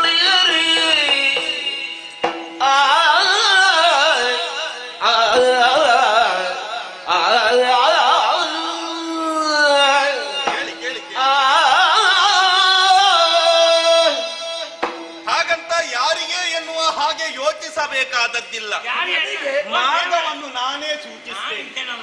ಹೌದಪ್ಪ, ನಿನಗೆ ಮನಸ್ಸುಂಟು, ಅವಳಿಗೆ ಮನಸ್ಸುಂಟ, ಇರಬೇಕು ಬೇಡವೇ? ಹಾಗಾಗಿ ಸ್ವಲ್ಪ ದಾರಿ ಬಿಟ್ಟು ತುಸು ದೂರ ನೀವೆಲ್ಲರೂ ಕುಳ್ಳಿರಿಂತಾದ್ರೆ, ಇದೋ ನನ್ನ ಕೈಯಲ್ಲಿ ಒಂದು ವಿಶೇಷವಾದಂತಹ ಸುಮಮಾಲಿಕೆ ಒಂದುಂಟು. ಅದನ್ನು ಅವಳ ಕೈಗೆ ಕೊಟ್ಟವನಿದ್ದೇನೆ. ಯಾರನ್ನು ಅವಳು ಆರಿಸುತ್ತಾಳೋ ಲಕ್ಷ್ಮೀ ಸ್ವಯಂ ವರ. ಹೌದು, ಅವಳಿಗೆ ಬೇಕಾದವರನ್ನು ಅವಳು ಆರಿಸಿಕೊಳ್ಳುತ್ತಾಳೆ. ನೋಡುವ, ಮುಂದಕ್ಕೆ ಬರ್ತಾರೆ, ಗೊತ್ತಾಗುತ್ತದಲ್ಲ. ಈಗ ಮಾಲೆ ಗೊತ್ತಾಗಿದೆ. ಯಾರು ಅದೃಷ್ಟವಂತರೋ ಅವರಿಗೆ ಕೊರಳಿಗೆ ಬೀಳ್ತಾರೆ. ಎನ್ನ ನೋಡಲಿ ಇವಳು, ಎನ್ನ ನೋಡಲಿ ಅವಳು ಇಲ್ಲಿಗೆ ಎನ್ನ ನೋಡಲಿ. ಆದರೂ ಎನ್ನ ನೋಡಲಿ, ಎನ್ನ ನೋಡಲಿ ಇವಳು ಎನ್ನ ಕೂಡಲಿ, ಎನ್ನ ಕೂಡಲಿ ಕೂಡಲಿ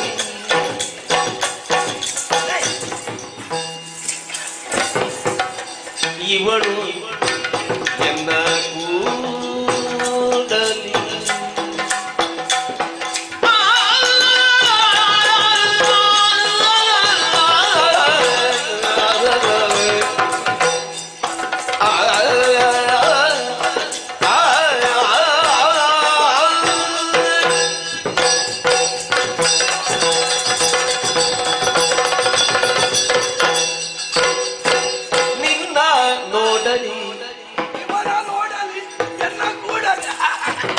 ನಿನ್ನ ನೋಡಲಿ ಅವಳು ಎನ್ನ ಕೂಡಲಿ.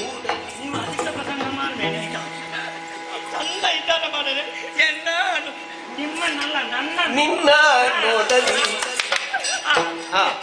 ನಿನ್ನ ನೋಡಲಿ ಆಮೇಲೆ ನಿನ್ನ ಕೂಡಲಿ. ಕಂದೆ ಓ ಕಂದೆ,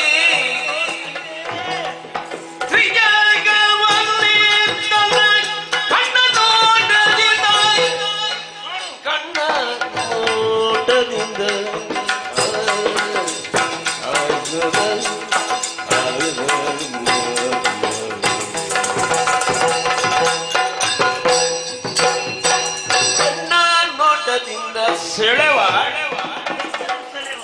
ಕಣ್ಣ ನೋಟದಿಂದ ಸೆಳೆವ ಸೊನ್ನ ಕಾಂತಿಯುಕ್ತಿ ಮನಮೋಗನ್ನೆ ಮನಮೋಗನ್ನೆ ಬಾಯಿಯನ್ನರನ್ನೇ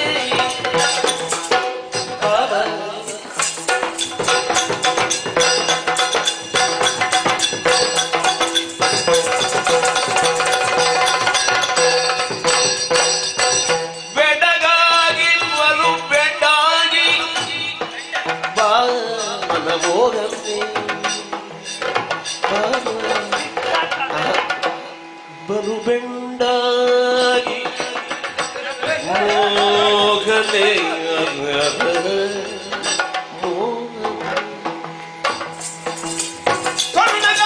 ಯುಕ್ತಿ ಮನಮೋಗನೆ ಗೆಲುವ ಬೆಂಡಾಗಿ ಎನ್ನ ನೋಡಲಿ ಒಮ್ಮೆ ಎನ್ನ ಕೂಡಲಿ.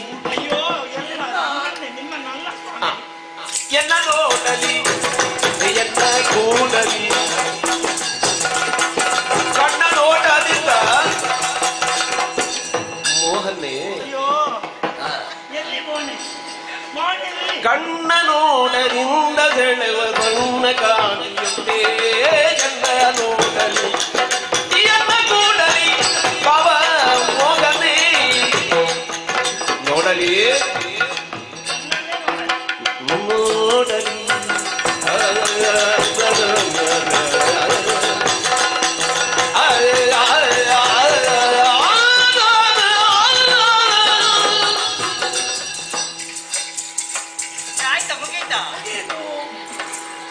ಒಮ್ಮೆ ಎನ್ನ ನೋಡಲಿ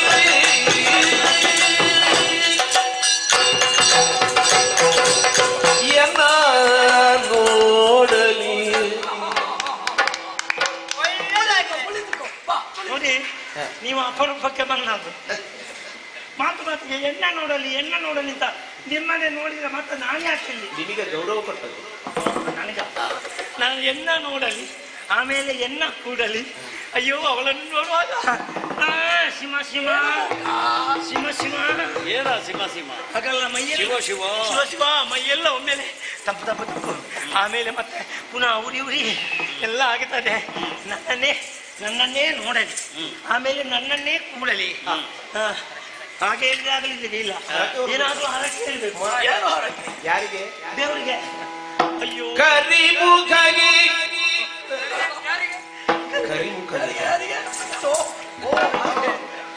ಕರಿಮುಖಗೆ ಭಕ್ಷ್ಯ ಪರಮಾನ್ನ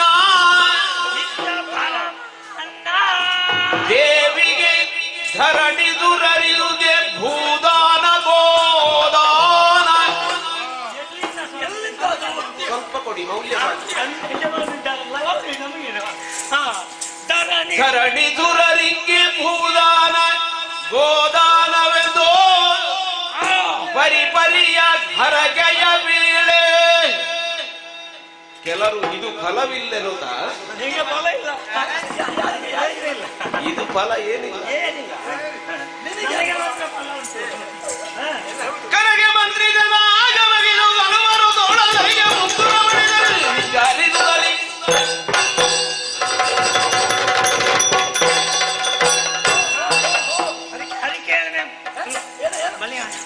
ಅಡಿಕೆ ಹೇಳ್ತೇನೆ, ಬೇಸರ ಇಲ್ಲ.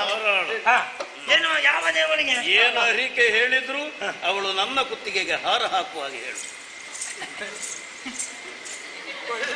ನೀನು ಹಾಗೆ ಮಾಡು, ಬೇಸರ ಮಾಡಬೇಡ. ಅವಳು ನಿನ್ನನ್ನೇ ನೋಡ, ನನ್ನನ್ನೇ ಕೂಡಲಿ.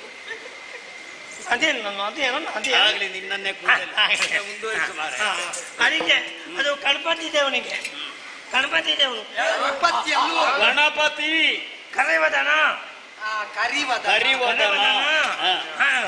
ಗಣಪತಿ ದೇವನಿಗೆ ಪಂಚಗಂಜಾಯ. ಪಂಚಗಂಜಾಯ ಅಂದ್ರೆ 100 ತೆಂಗಿನಕಾಯಿ. ಅದು ಯಾರು ಮಾಡುವುದು? ನಾನೇ ಮಾಡು. ಹೇಗೆ? ಅದು ಅವಲಕ್ಕಿ ಬೆಲ್ಲ ಎಲ್ಲ ಒತ್ತಿ ಗುಂತಿ. ಏನದು? ಪಂಚಕಜ್ಜಾಯ ಅಂತ ಹೇಳಿದ್ರೆ 5 ವಸ್ತುಗಳು. ತೆಂಗಿನಕಾಯಿ ಮತ್ತು ಬೆಲ್ಲ, ಅವಲಕ್ಕಿ ಹೇಳಿದ. ಮತ್ತೆ ಒಂದು ಹೀಗೆ ಮಾಡಿ ತೋರಿಸ್ತಾ ಇದ್ದಾನೆ. ಅಷ್ಟಾಗ ಕೈ ತುಳಿಸಿದ್ದಾನೆ ಅಂತ ಕೈ ತುಳಿಸಿದ್ದಾನೆ. ಆಮೇಲೆ ಏನು ನೀ ಮಾಡಿದ ಪಂಚಕಜ್ಜಾಯ ಗಣಪತಿ ದೇವರು ತಿಂತಾರೆ. ನಾನು ಇದಕ್ಕೆ ಮೊದಲು ಮಾಡಿ ಹೊಂತಾ ಇದ್ದೆ, ನಾನು ನೋಡ್ತೇನೆ ತಿನ್ನುವುದು ಪಂಚಕಜ್ಜಾಯ. ಆಮೇಲೆ ತೆಂಗಿನಕಾಯಿ 100 ಎಲ್ಲಿಂದ ತರ? ಅದು ಎಲ್ಲಿಂದ? ನನ್ನಲ್ಲಿ ಮತ್ತೆ ಯಾರಲ್ಲಿ? ನಮ್ಮವರ ಇದ್ದಾರಲ್ವಾ? ಗಂಗನಲ್ಲಿ ಉಂಟು. ನಾಳೆ ನಾನೇನು ತೆಂಗಿನಕಾಯಿ ವ್ಯಾಪಾರ ಮಾಡ್ತೇನೆ. ವ್ಯಾಪಾರ ಮಾಡುವರಿಂದ ತೆಗೆಯೋಣ. ಬೇಡ, ನಿಮ್ಮಲ್ಲಿ ಬೇಡ. ಅವ ನಮ್ಮ ಕಾವಲಕರ್ತೆ ದಿನೇಶ ಇದ್ದಾನೆ, ಅವನನ್ನೇ ಹೋಗಿ ಸಾಲ ಅಂತ ತೆಕ್ಕೊಳ್ಳುವ. ಇನ್ನು ಹೇಗೆ ಮುಗಿಯಿತಲ್ಲ, ಇನ್ನು ಬರುವ ವರ್ಷ ಮುಖ ನೋಡುವುದು. ನಾಳೆಯಿಂದಲೇ ವ್ಯಾಪಾರ ಮಾಡೋಣ. ಅಲ್ಲ, 100 ತೆಂಗಿನಕಾಯಿ ನಾಳೆ ತೆಕ್ಕೊಂಡು ಬಂದು ಇಲ್ಲಿದ ಸಮಾನ ಪಡೆ ಮಾಡುದು. ಮತ್ತೆ 1 ವರ್ಷ 6 ತಿಂಗಳು ಆ ಮನುಷ್ಯನ ಮುಖ ನೋಡ್ಲಿಕ್ಕಿಲ್ಲ. ಆಯ್ತಲ್ಲ, ತೆಂಗಿನ ಪಂಚಗಂಜಾಯ ಕೊಡುವನು. ಆಮೇಲೆ ಬ್ರಾಹ್ಮಣರಿಗೆ ಗೋದಾನ ಮೂದಾನ. ಯಾರಲ್ಲಿಂದ? ಎಲ್ಲಿಂದ? ಯಾರಿಂದ? ಗೋದಾನ ಗೋದಾನ ಭೂದಾನ. ಮೂದಾನ ನಿನ್ನಲ್ಲಿ ಉಂಟ ಗೋ? ನನ್ನಲ್ಲಿ ಎಲ್ಲಿ ಉಂಟು, ನಿನ್ನಲ್ಲಿ ಉಂಟಲ್ಲ. ನಾನೇನು ಅಲ್ಲಿಂದ ಕೊಡು, ಮತ್ತೆ ಕೊಡ್ತೇನೆ ನಾನು. ಮತ್ತೆ ಕೊಡ್ತೇನೆ. ಲೆಕ್ಕಾಚಾರ ಹೆಚ್ಚುಂಟು ನಿನ್ನದ್ದು. ಹೌದಾ? ಹಿಂದಿರುಗಿ ಕೊಡ್ಬೇಕಾದೀತು. ಲೆಕ್ಕಾಚಾರ ಇಟ್ಟುಕೊಳ್ಳುದವ ಅವನಿಗೆ. ಅವರ ಒಟ್ಟಿಗೆ ಇರ್ತಿಯಲ್ಲ? ಇರ್ತೇನೆ. ನಂಬಿಕೆ ಇಲ್ಲ. ಅಲ್ಲ, ನಾನು ಹೇಳಿದ್ದು ಕಾಲ ಅದನ್ನು ನೀನು ಸಂದಾಯ ಮಾಡು. ಆಮೇಲೆ ಗೋದಾನ ಭೂದಾನ. ಮತ್ತೆ ಮಾರಿಯಮ್ಮನಿಗೆ ಒಂದು ಅರಕೆ ಉಂಟು. ಎಂತದ್ದು? 100 ಕೋಣ. ಅದೆಲ್ಲಿಂದ? ಯಾರು ಕೊಡ ಬಿಡಬೇಡಿ. ನಿನ್ನ ಒಕ್ಕನವರೆಲ್ಲ ಕೋಣ ಎಲ್ಲಿಂದ? ಎಲ್ಲಿ ಉಂಟು ಕೋಣ? ಊರಲ್ಲಿ ಇಲ್ವಾ? ಎಲ್ಲಿ? ಕೋಣ ಊರಲ್ಲಿ. ಹಾಗೆ ಕೋಣ ತಂದು ತಲೆಗಣಿಯುವುದು. ಆಮೇಲೆ ಒಂದು ಬಂಗಾರದ ಹಾರ. ಅದೆಲ್ಲಿಂದ? ಅದು ನನ್ನಲ್ಲಿಲ್ಲ. ಮತ್ತೆ ಅದು ಯಾರ ಹತ್ರ ಉಂಟು ಅಂತ ನೋಡ್ಬೇಕು. ಅಲ್ಲಿಂದ ತಂದು ದೇವರಿಗೆ ಕೊಡುದು. ದೇವರಲ್ಲೇ ಇರ್ಬೋದಲ್ವಾ? ಅಲ್ಲಲ್ಲ, ದೇವರಿಗೆ ಕೊಡುದು. ಆಮೇಲೆ ಮರುದಿವಸ ಅವರಿಂದ ಕೊಂಡೋಗಿ ಅವರಿಗೆ ಕೊಡುದು. ಮುಗಿದಲ್ಲ. ಆದ್ದರಿಂದ ಅವಳು ನನ್ನನ್ನೇ ನೋಡಲಿ, ನನ್ನನ್ನೇ ಕೂಡಲಿ. ಸ್ವಾಮಿ ಗಣಪತಿ ದೇವರೇ.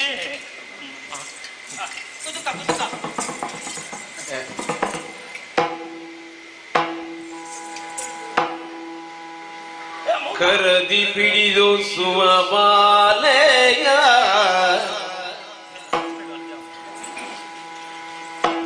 ದರ್ಪಣವ ವರ್ಗಯುಗಿರೆ ಸಿರಿಯು ಸುಮಮಾಲೆಯ ಕರದಿ ಪಿಡಿದು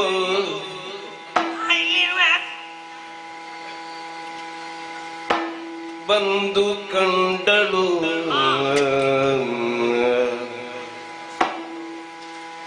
ಸಭೆಯ ಬಂದು ಕಂಡಳು ನೋಡಿದಳು ವೀಕ್ಷಿಸಿದಳು ಸಭೆಯ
ಕಂಡಳು ಸಭೆಯ ಸುರರ ಸುರರದಿಯ ಬಂದು ಕಂಡಳು ಮುಂದಡಿಗಿಟ್ಟು ಬಂದು ಕಂಡಳು ಸಭೆಯ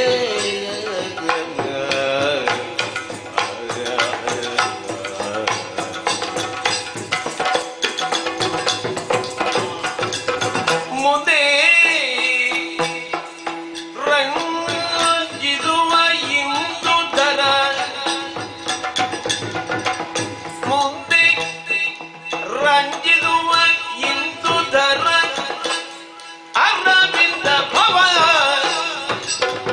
ದೇವೇಂದ್ರ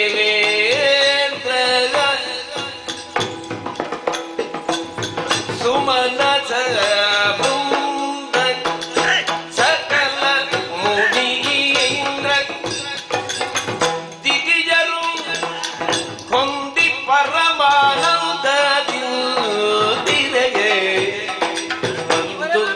ಕಂಡಳು ಸಭೆಯ ಮುಂದೆ ರಂಜಿನಿ ಇಂದುಧರ ರವಿಂದ ಭವ ದೇವೇಂದ್ರ ಸುಮನದ ಬೃಂದ ಸಕಲ ಮುನೀಂದ್ರ ದಿಶರು ಹೌದಿ ಪರಮಾನಂದರು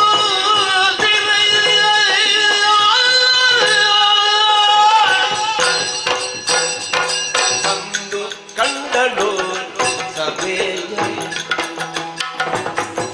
ಸುರರ ಸುರದೀಯ ಬಂದು ಕಂಡಳು ಸಭೆಯ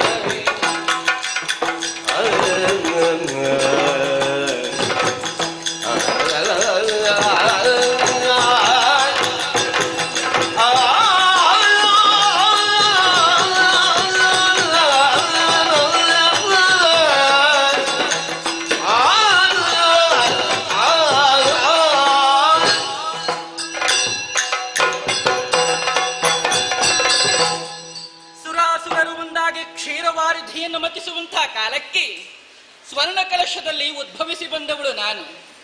ನನ್ನನ್ನು ಕಂಡಂತಹ ವೇಳೆಯಲ್ಲಿ ಲಕ್ಷಣ ಲಲಿತೆಯಾದಂತಹ ಇವಳನ್ನು ಗುರುತಿಸುವುದಕ್ಕೊಂದು ನಾಮಕರಣವಾಗಬೇಕೆನ್ನುವ ಕಾರಣದಿಂದಲಾಗಿ ಬ್ರಹ್ಮದೇವನೇ ಇತ್ತಂತಹ ಹೆಸರು ಲಕ್ಷ್ಮೀ ಎನ್ನುವ ಹಾಗೆ ಆ ಹೆಸರನ್ನ ಇಟ್ಟಂತಹ ಕೂಡಲಿ ನನಗೇನೋ ಅರಿವಿಲ್ಲ. ಬಂದಂತಹ ವಿಚಾರಗಳೇನು, ನಾನು ಮಾಡಬೇಕಾದಂತಹ ಕಾರ್ಯಗಳು ಯಾವುದು, ಮುಂದೆ ಹೇಗೆ ನಾನು ನಡೆದುಕೊಳ್ಳಬೇಕು, ಎಲ್ಲಾ ವಿಚಾರಗಳು ನನ್ನ ಚಿತ್ತಕ್ಕೆ ವೇದ್ಯವಾಗುತ್ತಾ ಹೋಗುತ್ತಾ ಇದೆ. ಈ ಕಾಲಕ್ಕೆ ನನ್ನನ್ನು ಕಂಡಂತಹ ವೇಳೆಯಲ್ಲಿ ಎಲ್ಲರಲ್ಲಿಯೂ ಕೂಡ ಆಗುತ್ತಿರುವಂತಹ ಚಡಪಡಿಕೆಯನ್ನು ನಾನು ಗಮನಿಸಿಕೊಳ್ತಾ ಇದ್ದೇನೆ. ಅದಕ್ಕಾಗಿ ನಿಂಥ ಜಾಗದಿಂದ 2 ಹೆಜ್ಜೆ ಮುಂದೆಯೇ ಬಂದವಳು ನಾನು. ಅದಕ್ಕಾಗಿ ಹೇಳುವುದು ಹೇಗೆ, ಬಂದು ಕಂಡಡು ಸಭೆಯ ಎನ್ನುವ ಹಾಗೆ ಈ ಕಾಲಕ್ಕೆ ನಾನು ಸಭೆಯನ್ನ ಕಂಡಾಗ ಹೇಗೆ ಕಾಣ್ತಾ ಇದೆ, ಇದು ಇತ್ತ ಕಡೆ ನೋಡಬಾರದೆ. ಹುಣ್ಣಿಮೆಯ ಬೆಳದಿಂಗಳ ಹಾಗಿರುವಂತಹ ಸುಂದರು ಅವರನ್ನ ಕಂಡಾಗಲೇ ಆತ್ಮಾನಂದವಾಗುತ್ತಾ ಉಂಟು. ಮಗದೊಂದು ಕಡೆಯಿಂದ ಕಂಡರೆ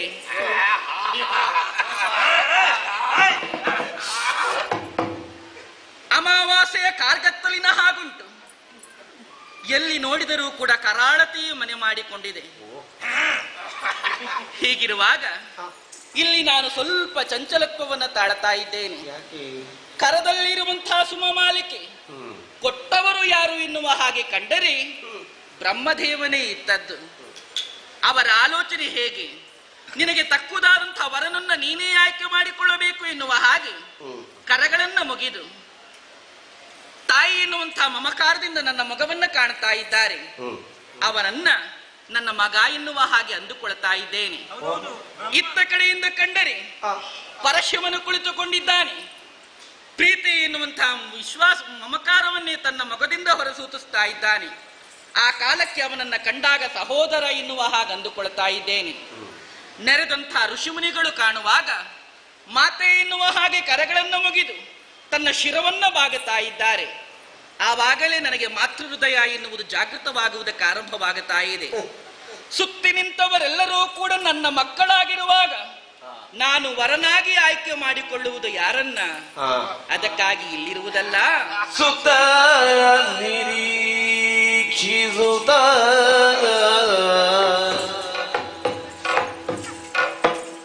ಸುತ್ತ ನಿರೀಕ್ಷಿಸುತ್ತ ಈಕ್ಷಿಸುತ್ತ ನಿನಗೆ ಒಂದು ಸಾಕಾಗ್ಲಿಲ್ವಾ ಮಾತಾಡುವ? ಉತ್ತಮ ನೆನೆಸುವ ನಾವೆಂದೈತರು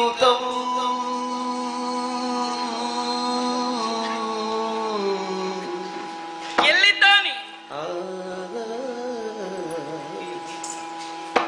ಉತ್ತಮ ನೆನೆಸುವ ನಾನೆಂದೈತರು ಚಿತ್ತಜ ಪಿತ ಇದ್ದೆಡೆಗಂ ಚಿತ್ತಜ ಪಿತ ನಿದ್ದೆಡೆಗಂ ಭಕ್ತಿಯಳು ಐ ತಂದು ಮಾಲೆ ಇಕ್ಕಿ ಮಣಿಯುತ್ತ ನಿಂಗಳಾಯ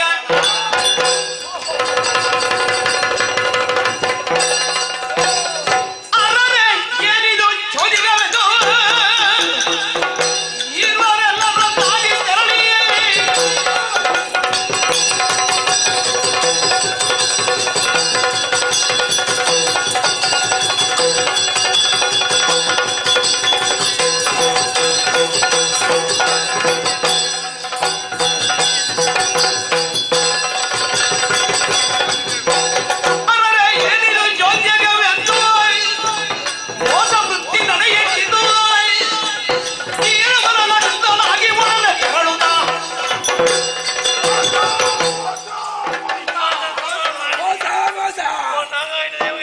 ನಿಮಗೆ ಮೊದಲು ಹೇಳ್ಬೋದಿತ್ತು. ನಾನು ಇಷ್ಟು ಹರಕೆಲ್ಲ ಹೇಳಿದೆ. ಹೌದಾ? ಯಾವಾಗ ನಾನು ಸಂದಾಯ ಮಾಡುವುದು? ಇಲ್ಲಿ ಬಾ. ಈಗ ನನಗೆ ಮನಸ್ಸುಂಟು, ನಾನೇ ಮದುವೆ ಆಗ್ತೇನೆ ಅಂತ ಹೇಳಿದ್ರೆ ನಾನು ಬೇಡ ಅಂತ ಹೇಳ್ತಿದ್ದ. ಈಗ ನೀನೇ ಯೋಚನೆ ಮಾಡು. ನನ್ನ ಮುಖಕ್ಕೆ ಮಸಿ ಹಾಕಿದಿರಲ್ಲ. ನೀನು ಮೊದಲೇ ಆಶೆ ಪಟ್ಟದ್ದು ಹೇಗೆ? ಮಾಲೆ ಕೊಟ್ಟವರು ಬ್ರಹ್ಮದೇವರು. ಪ್ರತಿಯೊಬ್ಬರ ಹಣೆಯಲ್ಲಿ ಬರೆಯುವುದು ಯಾರು? ಬ್ರಹ್ಮ. ಆದ್ದರಿಂದ ನಿನ್ನ ಕರ್ಮ ಅಷ್ಟೇ ಬರೆದದ್ದು ಬ್ರಹ್ಮ. ನನ್ನಲ್ಲಿ ಕೇಳಬೇಡ, ಅವನಲ್ಲಿ ಕೇಳು.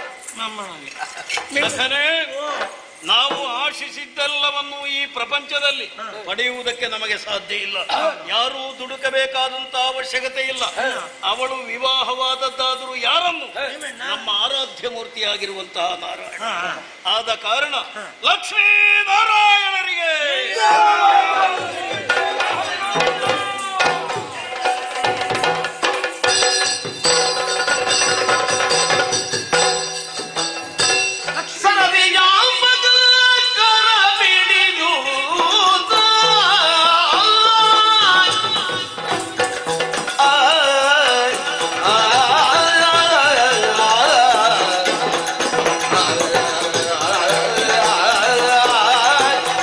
ಆ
ಪತಿಕರಿಸುವ ಕಾಲದಲ್ಲಿ ಉದಯಿಸಿ ಬಂದವಳು ನೀನು.